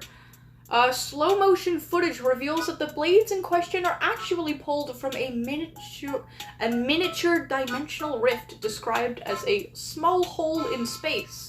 Where this portal leads is unknown, and how Abel is capable of generating these... as is how Abel is capable of generating said rifts.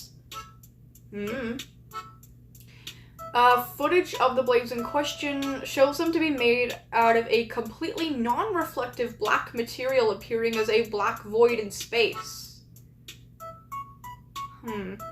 As the blades rapidly vanish after leaving the subject's possession, no structural analysis is possible at this time.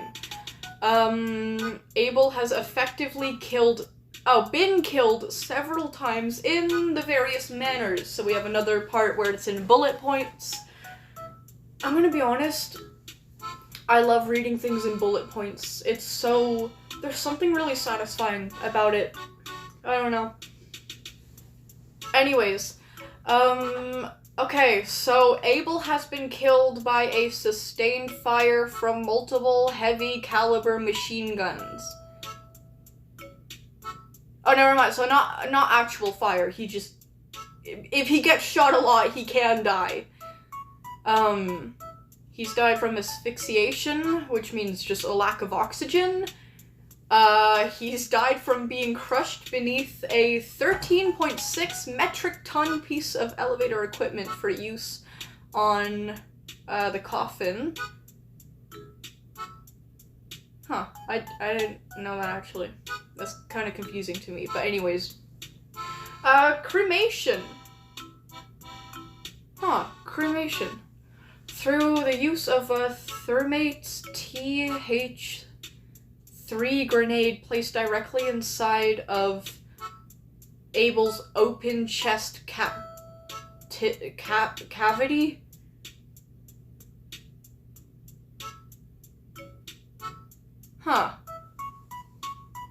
So, okay, I guess he got into a containment breach, started a bit of a kerfuffle,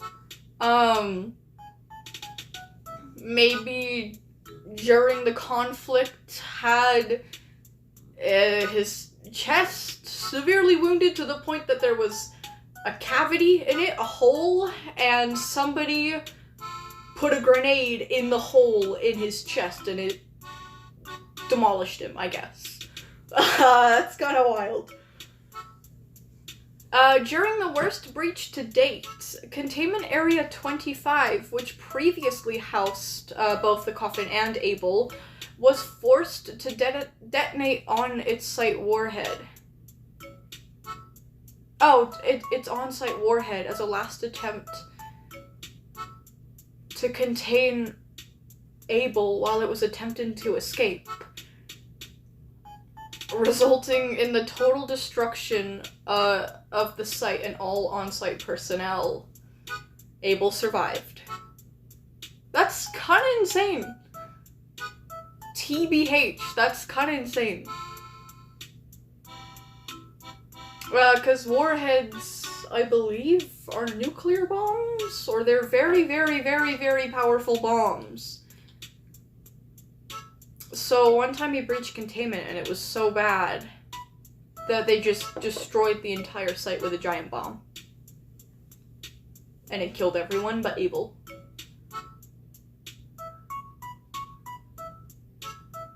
I'm assuming as in survived, it meant like he died and then he reanimated again, but that's obvious. Like, obviously he would come back. Did he actually survive the warhead? Because what did they do after that? They said it was a last attempt to contain Abel, so I'm stupid. It says not Abel survived. That would be SCP-076-2. We're talking about -1, which is the coffin. So the coffin survived. Abel did not. Okay. That had me confused because I read it wrong. Surprise. But anyways. Yeah, warheads are nukes. Yeah, they're... Yeah, that's what I assumed. That's what I thought. I know that the ones on, like, Site 19 in Containment Breach are nuclear bombs, but I didn't know if all warheads were nuclear bombs. I don't really know how that stuff works. All I know is big bomb bad. Don't set off big bomb. But anyways.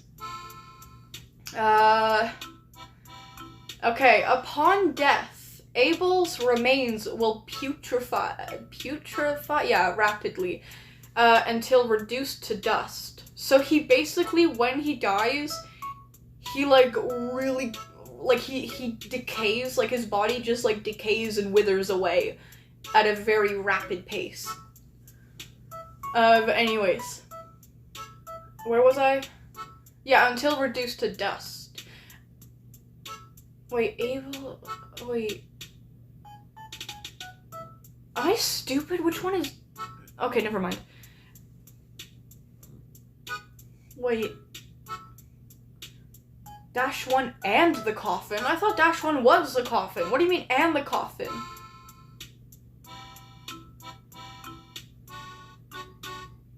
I'm kind of confused. I'm gonna be honest, but I'm not gonna think about it too hard. I don't feel like it matters that much this time. Okay, well, anyways, the coffin within will slam shut. Oh, hold on. So -1 is the stone, and then inside of the stone is the coffin.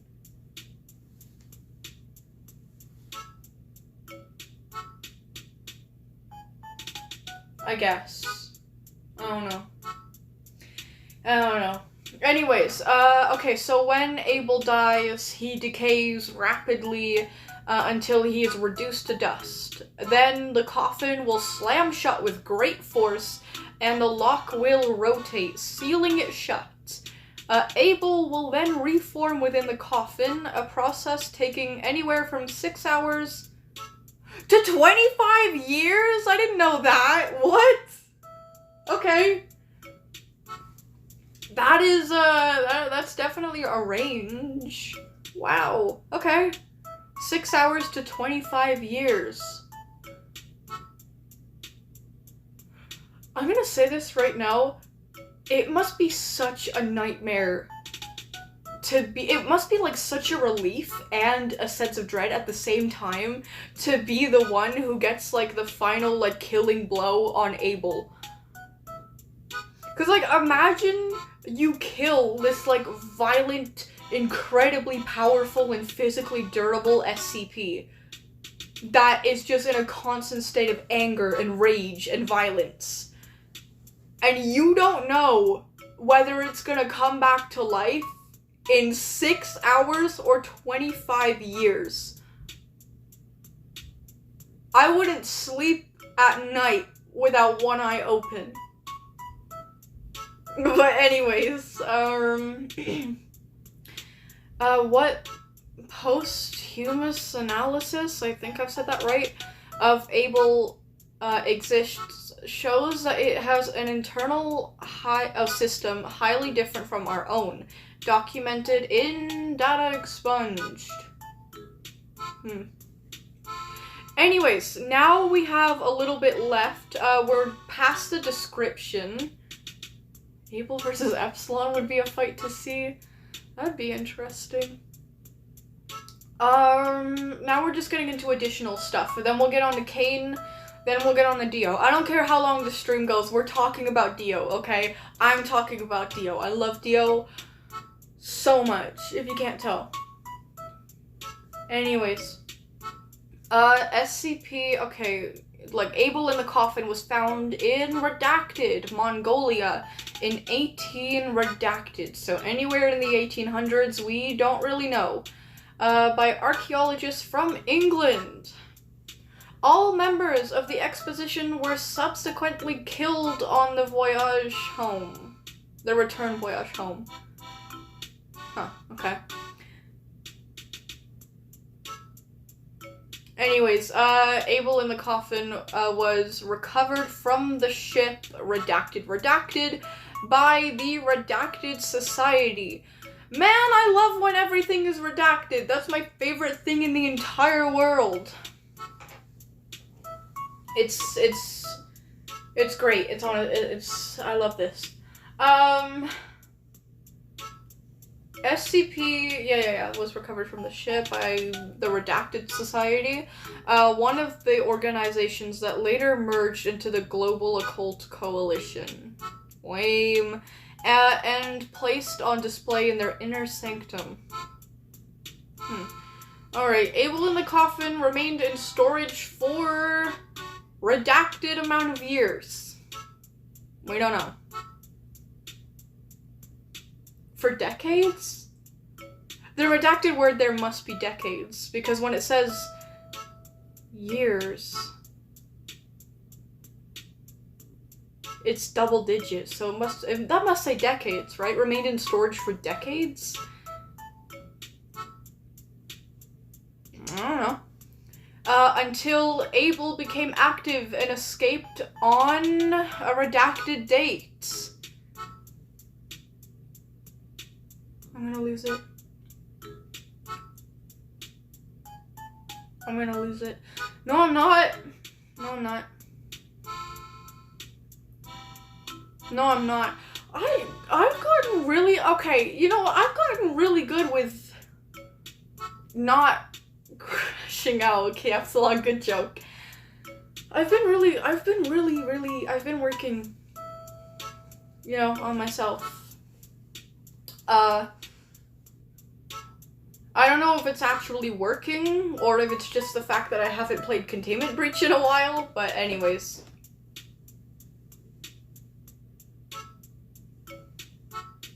That's actually getting gross. It's been out for almost 2 hours.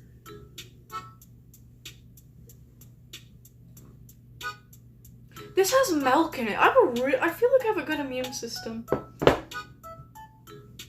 I really do, actually. I used to get sick all the time as a kid. Especially car sick. Oh my god. But now I, like, barely get sick at all. Crazy. Anyways, the reason for Abel's activation is currently unknown, but it was at this point that the keys to the outer shell were lost. Oh, so that's how we know the keys existed in the first place. Because they had them at one point. I see.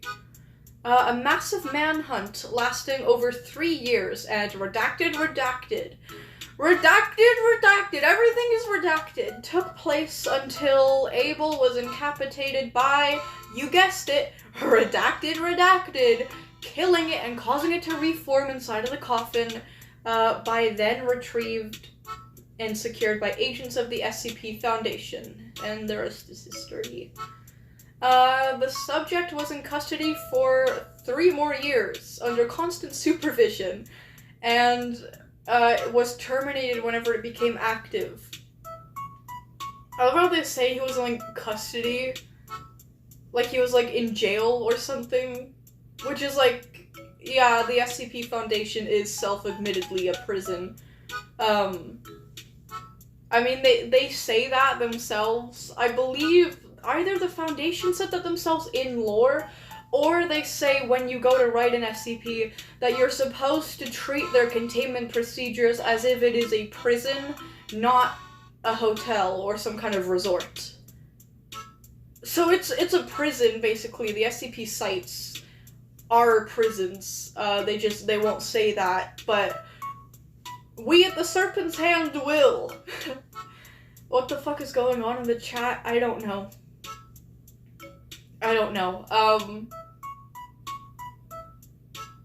I actually don't know. We're role-playing as Miku in the chat, apparently. I don't know.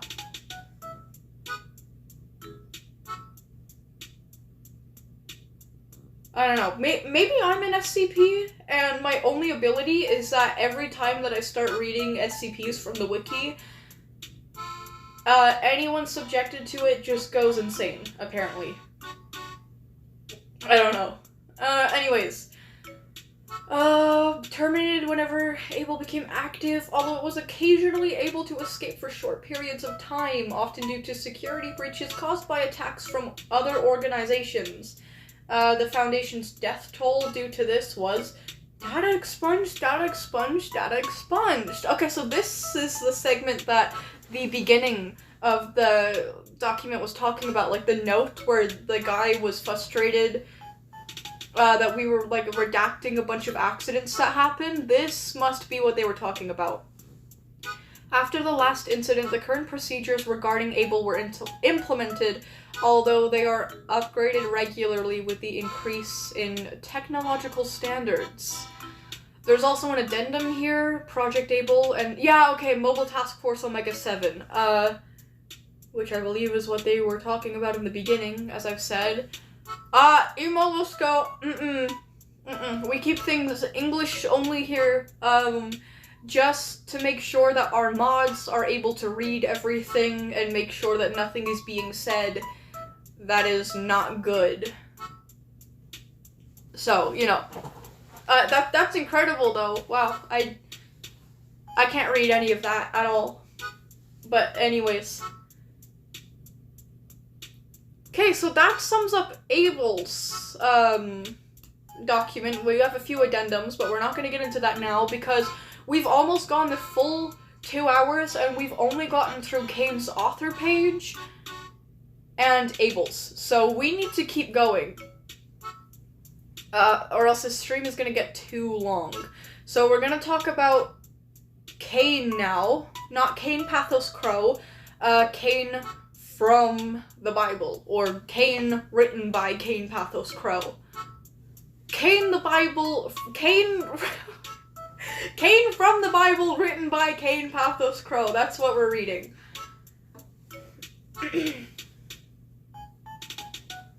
Anyways. Yeah, let's get into this. I might be skimming, not skimming through this one, but I might not drop as much commentary, which is kind of a shame. I like Kain more than I like Abel, but I really want to get to Dio, and I don't want to, like, make the stream go way over 2 hours, because, you know, my mods have lives. Anyways, so here we get into Kain, which is the brother of Unstable Abel. They are Kain and Abel from the Bible. This is kind of Kain Pathos Crow's, like, interpretation of them. And, yeah. I'm just gonna get right into this. So his object class is Euclid, which I find is a little strange because it's been a long while since I've actually read Kain's file, but to my knowledge, Kain is actually allowed to free roam the sites that he's in, because he's just, I don't know, he's pretty peaceful. He works with the Foundation. I believe he works with the MTF, and he's just, he's a pretty chill guy. He's like the polar opposite of his brother. So they just kind of let him, I think as long as he stays on site, they kind of just let him free roam around. Like, he's allowed to go where he wants, do what he wants. He's not, like, stuck in a cell like most SCPs are. So to hear that he's Euclid is, like, a little bit strange. I guess he wouldn't, like, really be safe either, in a way. But, I mean, they don't really, like, contain him in the same way that they contain others. But, I don't know. It's a little strange, but, you know, we'll read about it more. Again, I haven't read his file in a while. I haven't read Dio's in a while, but I've read Dio's, like, multiple times, so. Anyways. Okay. Again, I'm not going to be using the numbers, because I stutter when it comes to reading numbers out loud. I don't know why. I'm just going to be saying Kain. And when I talk about Kain, From now on, unless specified otherwise, I'm talking about Kain beginning with a C, as in Cain and Abel, written by Kain Pathos Crow. I should really just call Kain Pathos Crow Dr. Crow, but I'm too lazy to do that. Uh-oh. My phone is low on battery. That's fine. We'll charge it. It's fine. It's fine. I have enough, my tablet's been charging enough. It shouldn't die anytime soon, so I can charge up my phone. It's no problem. If I can find my phone charger, it would be no problem, but I don't know where it's gone. Maybe I, like, threw it in my closet or something.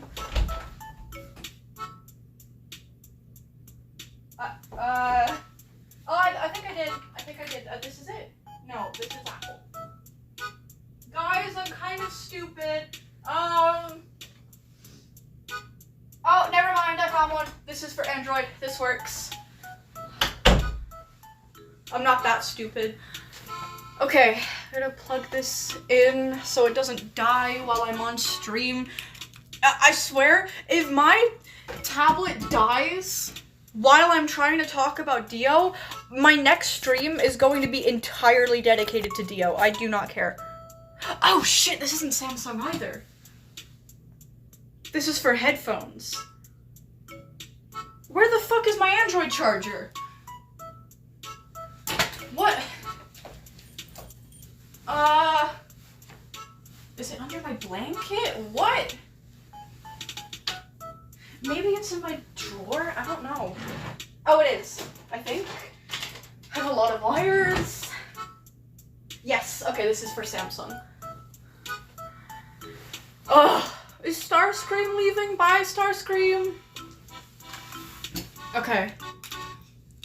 This may still die anyway because streaming takes up a lot of my phone battery. Sometimes my charger decides it wants to be good, and sometimes it decides it wants to suck. So, we're gonna read Kain's article, but afterwards my phone or my tablet might not have enough battery for 035. And if that is the case, number one, I'm gonna be really mad. Number two, I'm gonna talk about him next stream. Could be a blessing in disguise, because that means I get way more time, so I can also talk about not just the things in his document, but I can also talk about Alagata and his lore as the Black Lord and everything. Dio has a lot of history, and it's all super interesting. But for now, we'll see what we can do, right? Hopefully your phone doesn't explode. Yeah, I'd hope so too. That would kind of suck. It should be fine though. It's not saying it's overheating or anything. And I cleaned it out pretty good. Like, I haven't gotten a single complaint about lag, and I think that's why. So, oh, anyways. Oh, drama. Thanks, Epsilon. But anyways, oh, bye, Wisteria, Grief, goodbye. Have a great day. Okay. Probably should save it for the next stream. You know what? You know, I'm really frustrated about not being able to talk about him and read his file on this stream because I literally said I was going to. But, you know, we can read out like out a little. Oh! Okay, fine. Okay. Yeah. No, I'm fine with that, actually. You know, good things take time, right?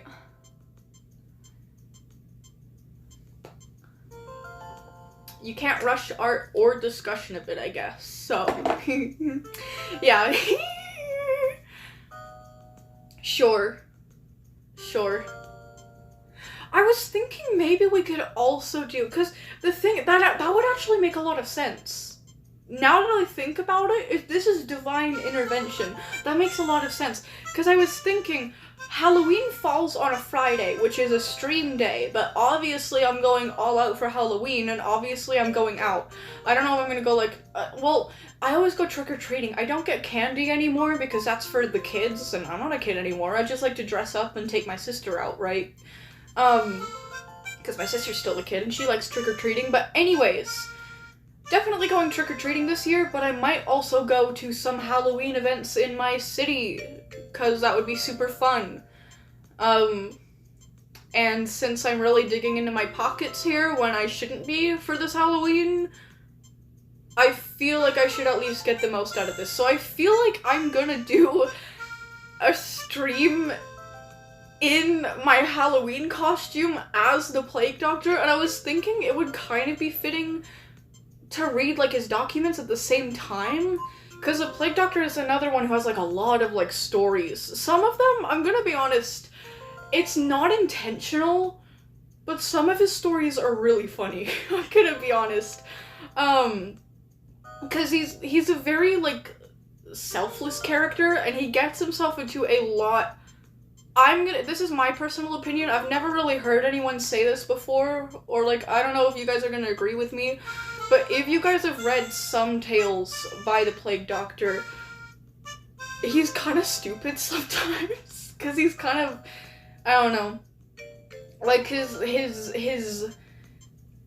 a bit stubborn when it comes to curing things, and he tries to cure things that he really shouldn't be for his own sake, and usually it kind of ends up backfiring on him. I'm not going to talk about the mellow in this stream, but I believe there was a time when he tried to cure, I think the number is 610, the flesh that hates, and I think it ended up fucking exploding. Like, the patient that he was working on. I don't know, I don't feel like anyone talks about how funny the Plague Doctor is, like, unintentionally, because he's known as such, like, an edgy, like, serious character who doesn't really, like, mess around much. Why is the sky so clear today? It's clear where I am, too. That's weird. Sunshine for everyone. But anyways, yeah, I was thinking we could read some tales, by the Plague Doctor and make, like, a whole stream for the Plague Doctor, but then, I don't know, it wouldn't feel right, because, like, Dio is my favorite, you know, like, by far. So I feel like it would make a lot more sense if we had a stream for Dio first, you know? So no, that totally makes sense. Let's keep going with,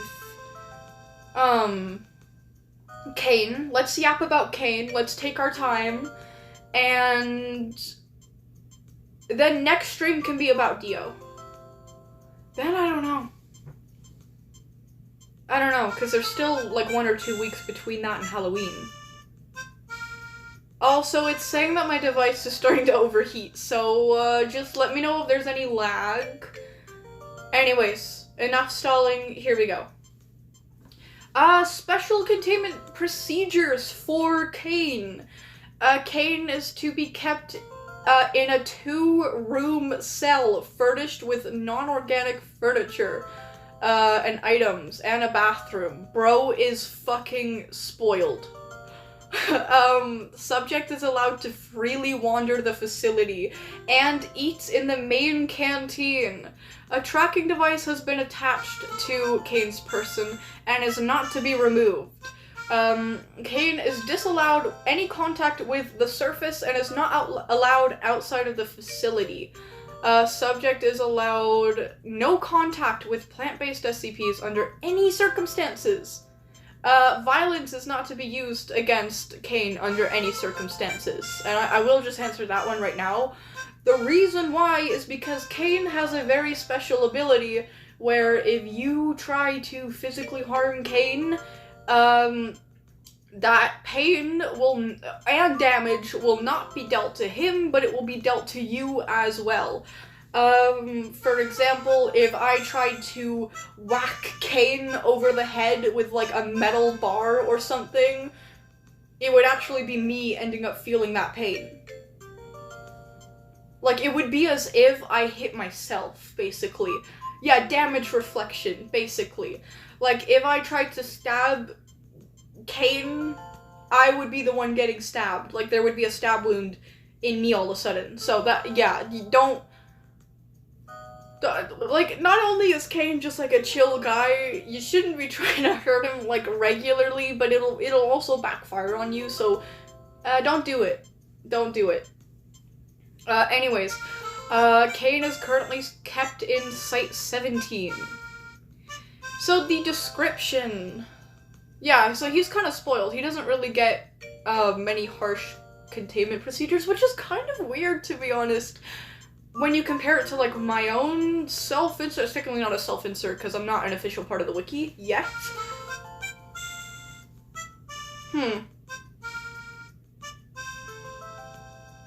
Anyway, I'm not gonna get into that now. Description. Kain appears to be a heavily tanned male of Arabic or Middle Eastern descent in his early 30s, so Kain is the older brother. Imagine being the guy who has to hit the nuclear button on Kain. No. Also, guys, in the chat, the SCP, Kain is spelled with a C, not a K. Yeah, okay, you corrected yourself before I even said it, but yeah. Anyways.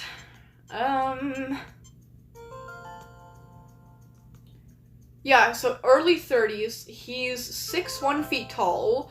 Oh, okay, so for some reason, Abel's file doesn't clarify how tall and how much he weighs in feet or pounds, but Kain's does. So it says that he's 185 centimeters tall, but it actually clarifies that that is 6'1" feet tall.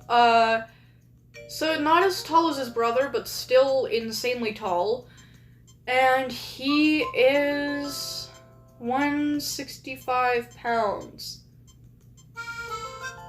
I don't know why. This is like the average weight, but I don't know why this is so, like, not heavy to, I don't know. For some reason this, like, is kind of light to me. I don't know.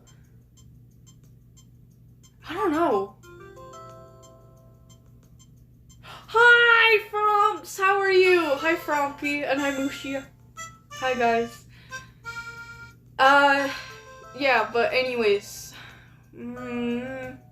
Okay, so Kain has black hair and blue eyes, which is a gorgeous combo, by the way. Don't take that as me, like, crushing on Kain.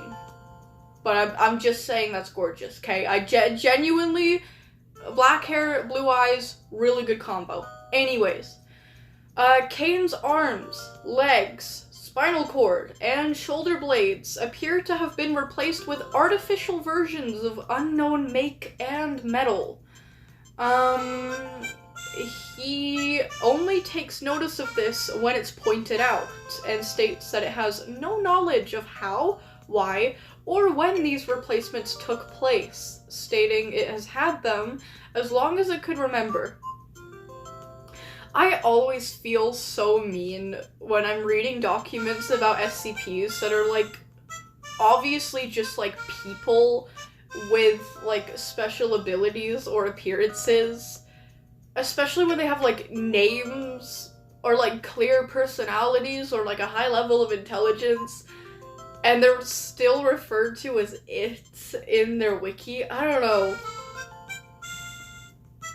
It's kind of funny, but, like, in a mean way. Like, I feel mean about it. So, I'm gonna try, when I can, I'm gonna try saying he instead of it, because I'm not a part of the SCP Foundation, and I don't have to abide to the mindset that, you know, you can't refer to SCPs as their name, and you can't use pronouns, because then you'll get too attached, which is complete bullshit, by the way. That's not how things work.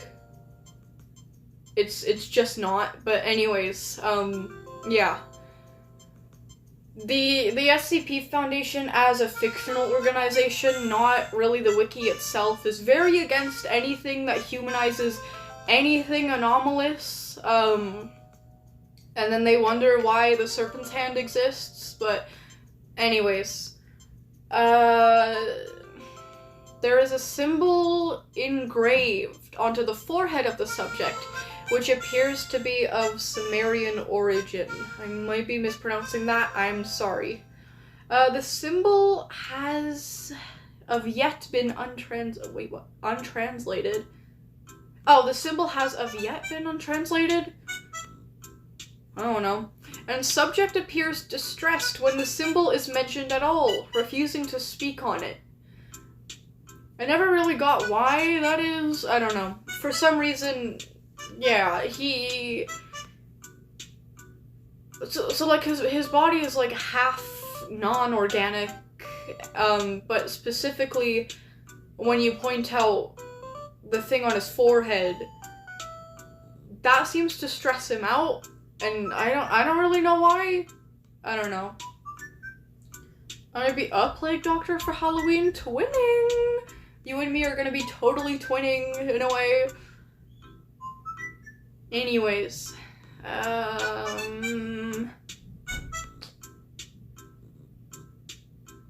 What was I gonna say? Where am I? Where's my place? Oh yeah, forehead. Yeah.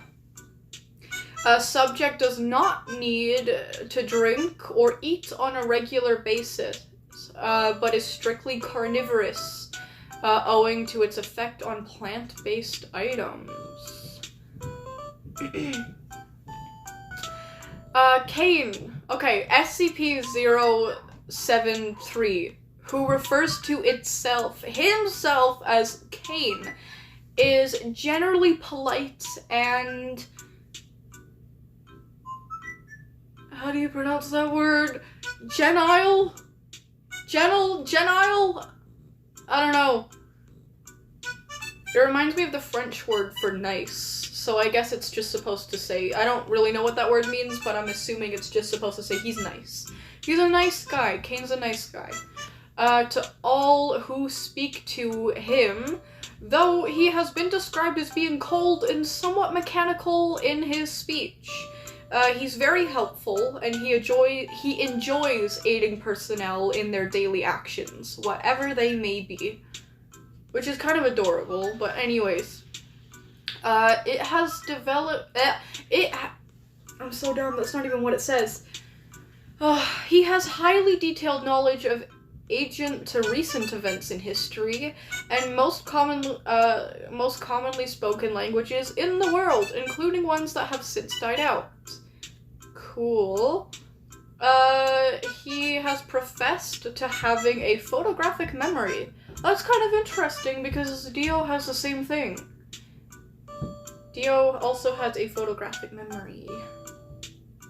But anyways, remembering word for word, all texts in an 800-page dictionary that was flicked through in a minute and a half. Wow, okay, that's impressive. I didn't know that. Or I guess I forgot about it, whatever. It has scored an above average in all intelligence tests given to it. Huh. It was kind of interesting. Dio was also given, an intelligence tests, for different types of intelligence, and he passed, I think, near perfect scores on all of them. It says that he if I recall directly, no, my brother is outside of my window with a hose, and I think he's gonna start spraying the window.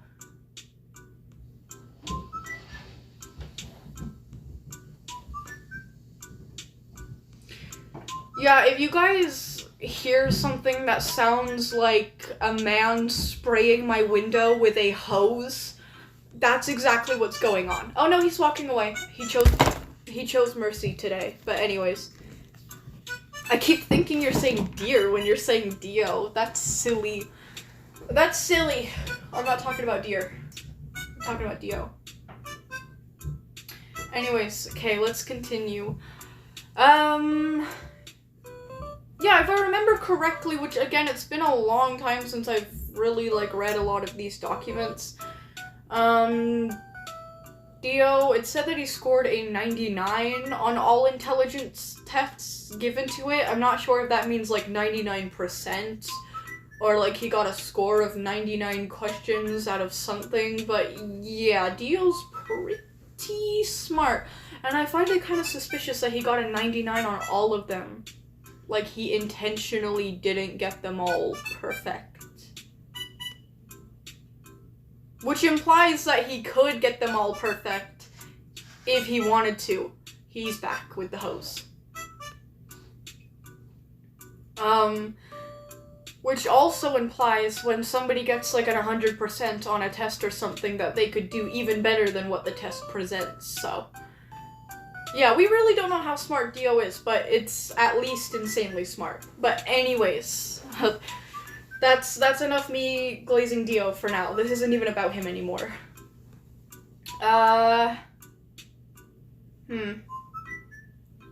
Okay, anyways, Kain's presence is inimical, I don't know how to pronounce that word, to any and all life grown in soil, causing death, to any such life within a 20-meter radius. Bro just kills plants wherever he walks.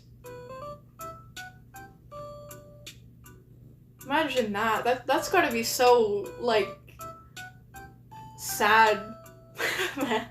I don't know. Why the fuck is he just...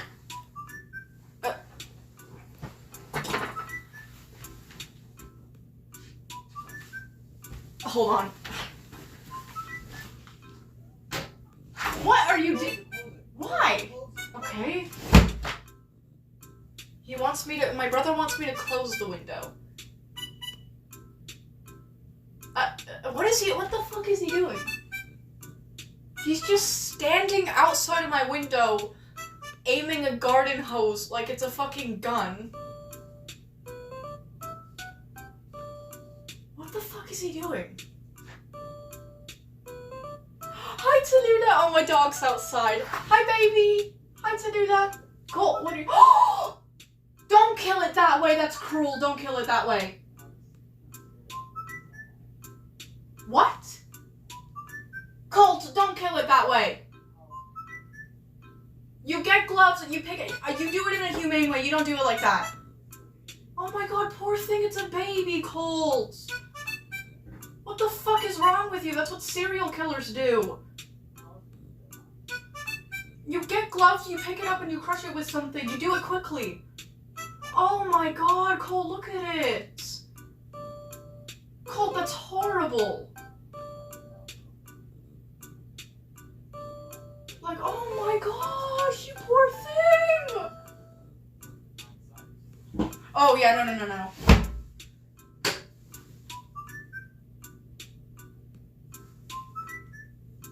I thought he was trying to hose down a spider or something. He was trying to kill a mouse with a garden hose.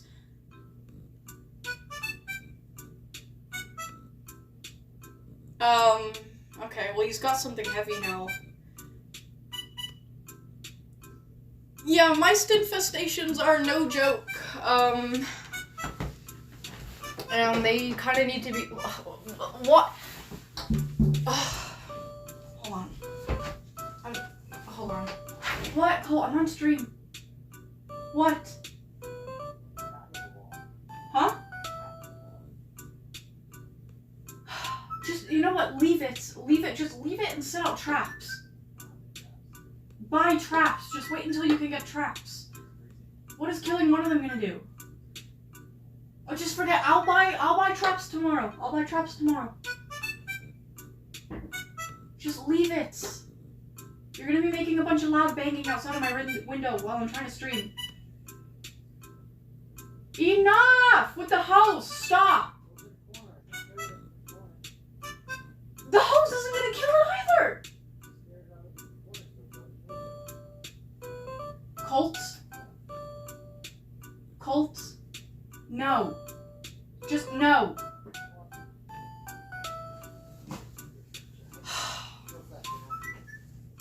I'm not saying I'm a professional, I'm just saying do it humanely or don't do it at all.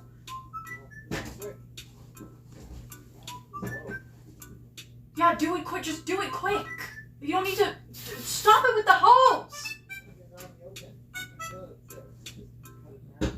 You don't need to spray it with a hose. That's so sadistic. Look at it.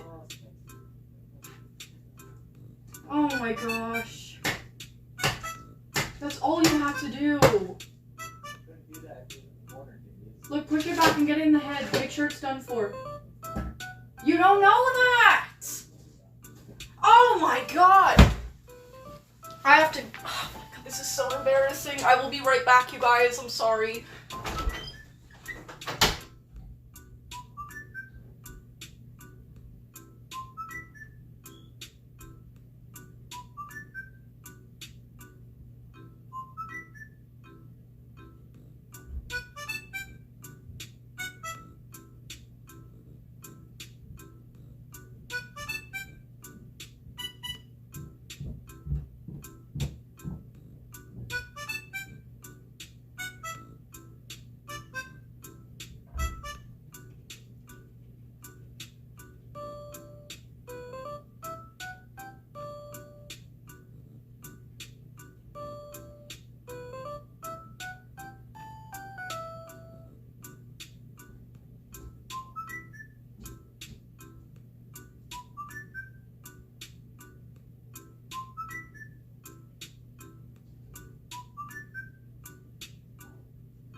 Okay, I'm back. Sorry about that. Sorry about that. That was kind of awkward. Okay, basically, I'll give you guys a little bit of lore. My brother is currently working on a truck in his garage. It is a massive fucking truck, and it takes up a lot of space. So he takes the bins, like the garbage bags, and he just puts them outside in the corner of the yard instead of in the garage. It's very annoying. And because of that, we have mice sometimes, and it's very bad. We've been urging him to either fix the truck or just sell it at this point, because it's causing a lot of problems, and he refuses to do either, so yeah. Mice are a serious problem here. As you guys know, they can carry all sorts of diseases, and we have 4 small animals that we let out in our backyard, so it's really bad for them to be here. So we set traps and things for them, but my brother saw one outside of my window, and he was trying to kill it with a garden hose, which was not killing it. It was very slow and cruel and psychotic, so I told him not to do that. So yeah. Eventually he just got like a big log, and he did it quickly, but he didn't actually make sure that it was dead. He just covered it in rocks and left. Like small rocks. So I had to go outside and like fucking dig it up and make sure it was actually dead, because that would be really, really cruel. So yeah. Anyways, I'm back. That was really awkward. yeah, it's kind of embarrassing. Just a little bit. But yeah, it was like a baby, it was like very clearly a baby mouse that he just kept spraying with this hose over and over again. Didn't do anything to deserve it. They do need to be put down here, obviously, but like, there are traps that we buy that do it very quickly and very humanely, right? It wasn't a rat. I live in Alberta. There are no rats in Alberta, actually. We're kind of known for being a no-rat zone. It was a mouse.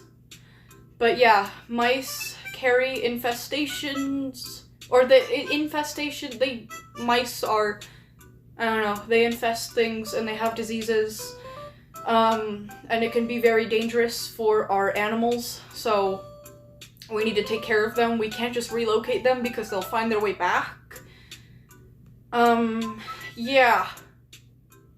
We've tried to get rid of the thing that's even attracting the mice, which is garbage bags being left outside, because my brother refuses to do anything with that truck. So yeah. You confused mice and rat and a kid. Oh, in the cat sim, why are you singling me out? Oh, my bad. I didn't know you were making a reference. Not a rat. It was a mouse.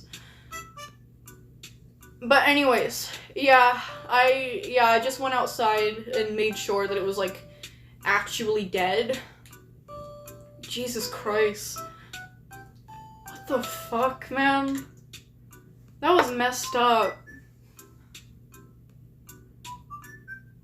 That was messed up. Like, it was a little mouse trying to, like, crawl its way out of the area, and my brother just kept fucking spraying it with a hose. Like, very slow and just, like, unnecessary. But anyways, let's not talk about that any longer. That was really embarrassing that I had to kind of intervene with that on stream, but anyways, I'm gonna go grab Squishy and then we're gonna continue like nothing happened, okay? Okay, got Squishy, let's continue. So we were talking about Kain being a nice guy and stuff.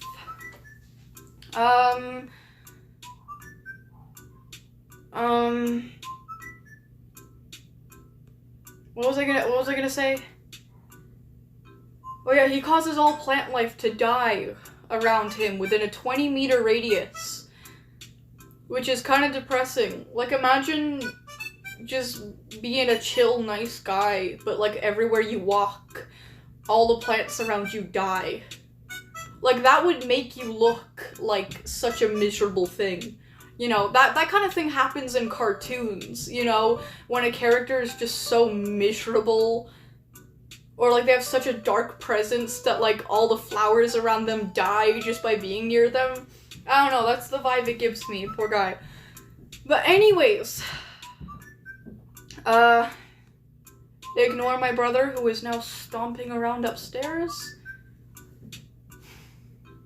Anyways, any land that Kain has walked on within a 20-meter radius becomes barren as all anaerobic bacteria dies, rendering the soil incapable of supporting life until new bacteria are introduced. Anything that is derived from soil-grown life, such as wood and paper, immediately rots and disintegrates upon the touch of Kain. Oh wow, okay, oh. Imagine giving him like a document or something and he just takes it and the thing fucking disintegrates. Anyways, further affected derivatives include anything hydroponically grown. Water? I don't know.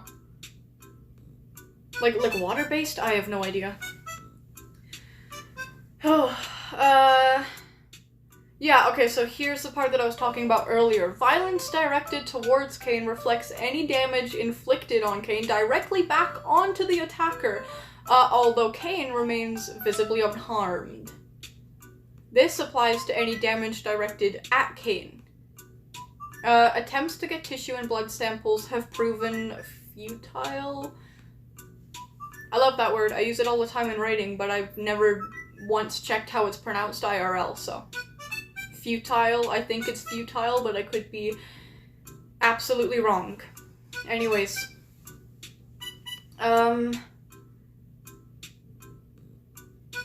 Yeah, when the procedure was initiated, personnel carrying out the action felt the sensation of whatever was applied to Kain, and wound up with a sample of their own blood or tissue, despite the fact that all actions were directed solely at Kain. Indirect damage through a medium also results in the person perpetrating the action receiving the wounds caused. So I would assume that means that, like, if you throw something at Kain, or, like, if you shoot something at Kain, like, basically, if Kain is harmed because someone was intentionally, like, trying to do damage to him, whoever was trying to do the damage will be harmed instead. If you insult Kain, do you take the offense instead? I hope not. Because, I don't know, I've been glazing him a lot, to be honest, but I am kind of mean in general, so, I don't know. No, that's not how it works. It's only violence and damage, and I don't believe that extends to psychological damage, so, or emotional damage. Sorry, my desk is like, I just kind of hit it. My desk is really rocky. It's a very old desk. But anyways. Never play baseball with Kain if he doesn't wear a glove. Yeah, I would think so. Where am I? Although Kain receives no actual harm from damage to its person, he has stated that it still feels the pain of the action. Oh, I didn't know that, actually. Huh. I guess I didn't read these very thoroughly, but anyways. And has politely asked researchers to abstain from overly harmful actions to its person. Aww. Oh. Okay, so never mind, I didn't know that. Okay, so if you try to hurt Kain, Kain will not be physically damaged, but it will still hurt the same. Like, okay, if I tried to stab Kain, Kain would feel the sensation of being stabbed, but he wouldn't actually be physically damaged, and I would also not only feel the pain of being stabbed, but I would also get the injury of being stabbed. So, yeah, okay. Alright. Anyways. Additional note. Huh. In 19 redacted, we don't know. Having been taken in after the subject had been found amidst the bodies of several violent gang members. Kain told police members that the gang had attempted to make sport of it, but became angry and attempted to kill Kain, resulting in their own demise. Okay. Kain was incarcerated and was deemed as a John Doe when the NYPD could not find information on it. Kain came to the attention of the Foundation through a routine inspection of John Does and was subsequently released into our custody. Oh, okay. That's actually really interesting. I would like to see that as like a cinematic scene or something. Like, I don't know, maybe like a short film or something like that. That's pretty cool, actually. But anyways, we have 3 very short addendums. We have Addendum-1. Examination of the unidentified metal on Kain has suggested that it is beryllium bronze, a metal that has been documented as being utilized by various anomalous cultures and entities. Most notably, beryllium. If I'm saying that wrong, I'm sorry. Bronze is a component found in a ton of SCPs. Okay, so SCP-1216, SCP-1427. I don't care if it's not correct for me to say it that way. For some reason, when I divide it into two numbers, it helps me say it a lot. Like, I don't really stutter when I say it in two, like, if I say 1216 instead of 1216, I don't know, it helps me. Anyways, SCP-2711.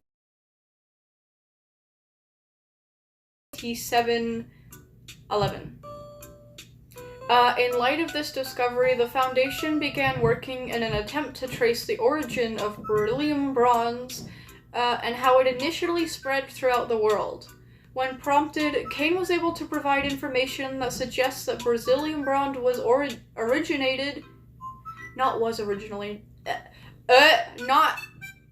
beryllium bronze originated in the Middle East, though the exact point of information that suggests that wait, what? Oh, I'm reading the same line over again. Though the exact point of origin has yet to be determined.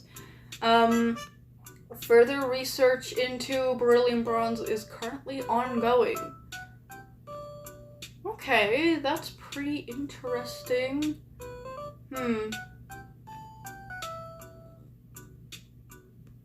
Okay, so the Addendum-2 says, in light of Kain's indestructible nature, photographic memory, and general will to please, High Command have deemed that all information is to be backed up on Kain, ensuring it is not lost in the event of a catastrophe.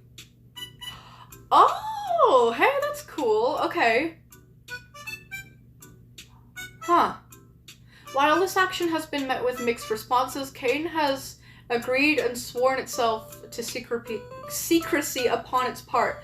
So, if ever the event came that all documents of the Foundation, it says all information,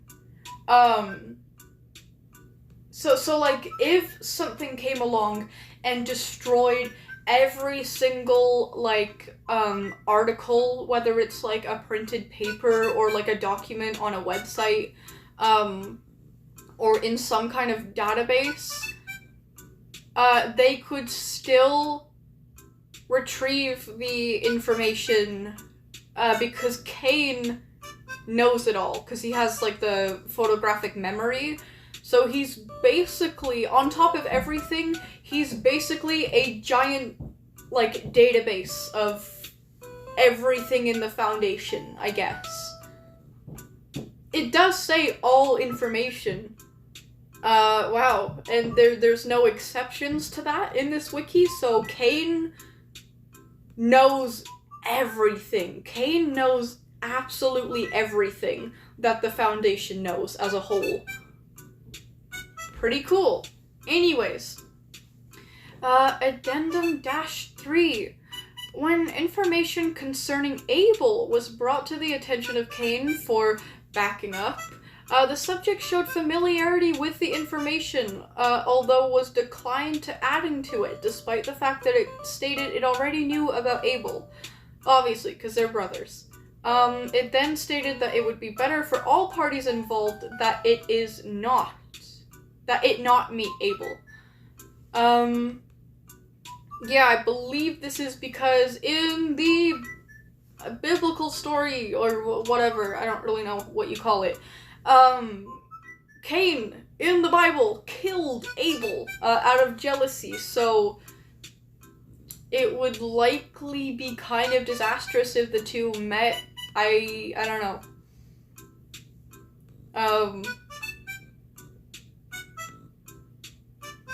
Yeah. Anyways. Oh, that's the end of it then.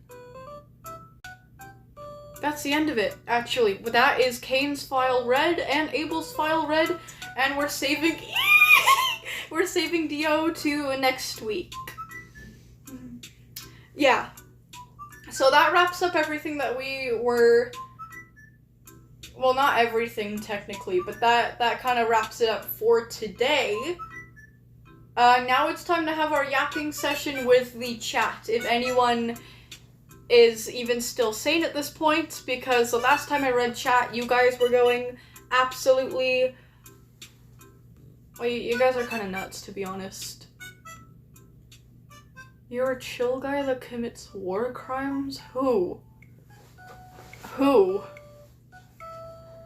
Okay, what's the chat saying? This is just a discussion between Frumpy Wolf and Epsilon. Did everyone else die? Hello? You guys must have had one of those roleplay fights again. I guess everybody died. I don't know. Either that or I just can't see the chats for some reason. It says there's 16 people here, so where did everyone go?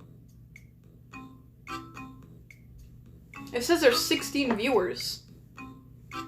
Arson?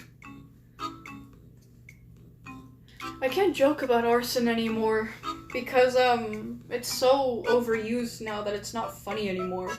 Like, hee, quirky, arson, commit arson, I don't know.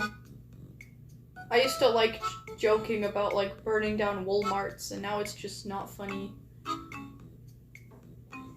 But anyways, I don't know, some people are still chatting, but most people are freaking dead. Are we even gonna have a yapping session? Wait, what? Kamari is chatting, but you can't see their messages until you click all messages on the message showing thing? I'm not reading the messages, through, like, the YouTube's live chat. I'm reading it through Prism Live. You guys can't see it, but the chat is in the corner of my screen. Oh god, my brother is back. With the hose. Chat filter. What? I don't know. I can say hi, Hawk. Are people chatting and I just can't see it for some reason? Hold on, let me go into, let me exit YouTube on this account and go into my other account and then watch my live stream and see if I can see more chats in the live stream chat that way. I really hope he's not trying to kill another mouse with that hose. I think he's just watering plants, I don't know.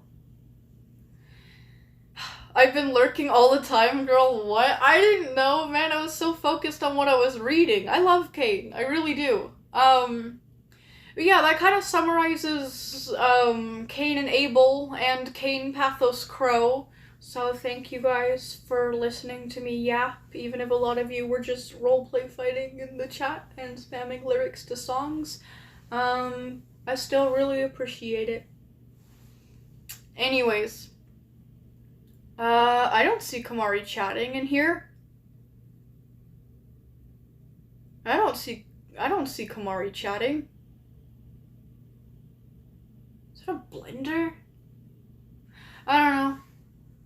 Oh, what are your personal opinions on British people? I don't know. I don't know. Can we get, like, another question? You know? Anyway, I'm just putting music back on. What about Ocarina of Time? Can we put on the Song of Storms? Ocarina of Time, Song of... No, not songs. Song of Storms. And then we'll get extended. Oh, 1 hour loop. Yeah, that works. Yippee! Hold on. Click chat filter and click all messages. Hold on. Okay, no music. Never mind. Let's see. I've never known about this. What inspired your creepypastas?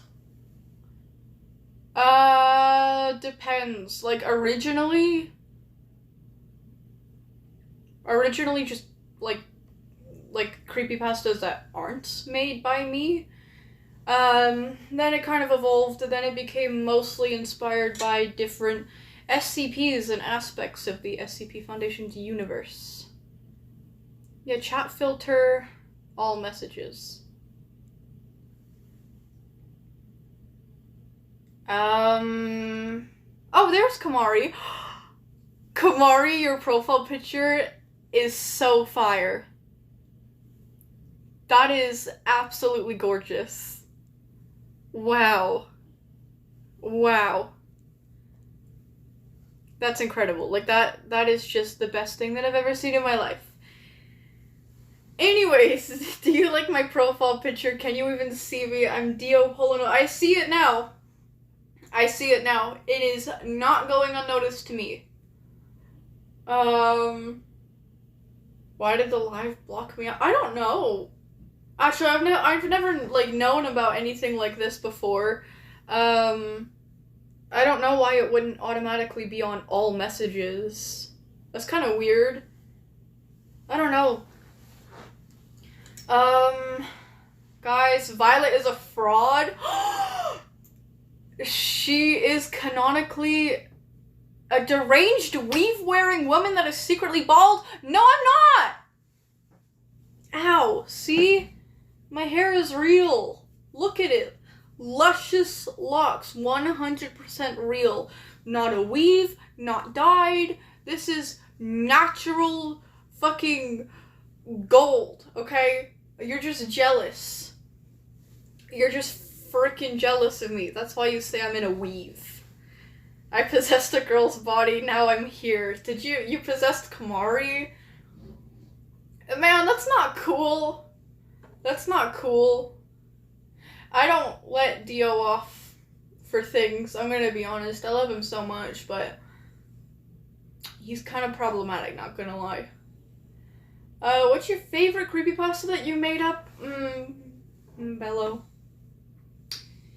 Yeah, definitely after the video I'm making, it's gotta be Bello. Bello is just, like, the best. But anyways. You could have glued it? What, like, every single strand? You think single strand is glued? Why would I have a glue that's so strong that I can't even yank the weave off? Can you try to roleplay after stream? We can try. Sure.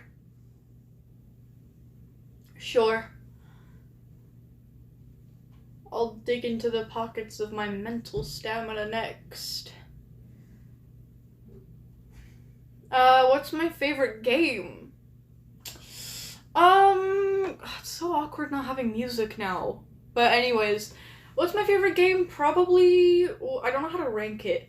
Either The Legend of Zelda Ocarina of Time, The Legend of Zelda Twilight Princess, or not The Legend of Zelda, Dark Souls 3 or Elden Ring.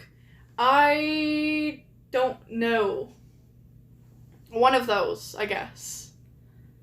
Do you like mac and cheese? It depends. It's not like my favorite thing in the world, but like, I don't know, it depends how it's made. It depends how it's made. If it's made well, then I really like it. Man, we're kind of slow now. Other than me being called a fraud.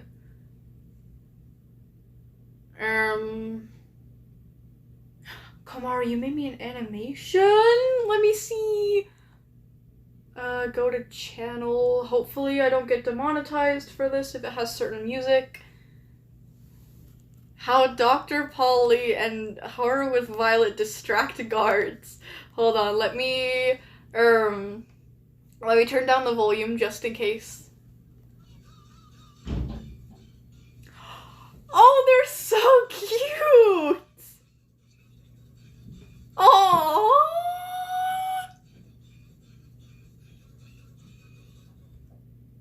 That's so cute! Oh. Your profile picture's adorable, too. Aww. That's adorable, Kumari. Thank you so much. That's adorable. It's my favorite song. I love a lot of different songs. I'm kind of one of those people that could just listen to, like, anything in a way, as long as it's not country, obviously. But I really like Lenny from Crystal Castles. I don't know. I think Lenny from Crystal Castles has to be, like, my favorite. I don't know. My favorite kind of changes, like, every minute, depending on what mood I'm in, but, like, I'd say overall, Lenny, but yeah. I know what could make this less boring. My dog! Oh, my dogs. Plural. Do you guys want to see Tallulah? You guys have never... Come on, darling. You guys have never seen her before. Hold on, let me pick her up. She's a little bigger than, Bear, so let me just grab her. Look at this white, crusty, adorable thing. Doesn't she look like a stuffed animal? She stinks. Doesn't she look like a little teddy bear?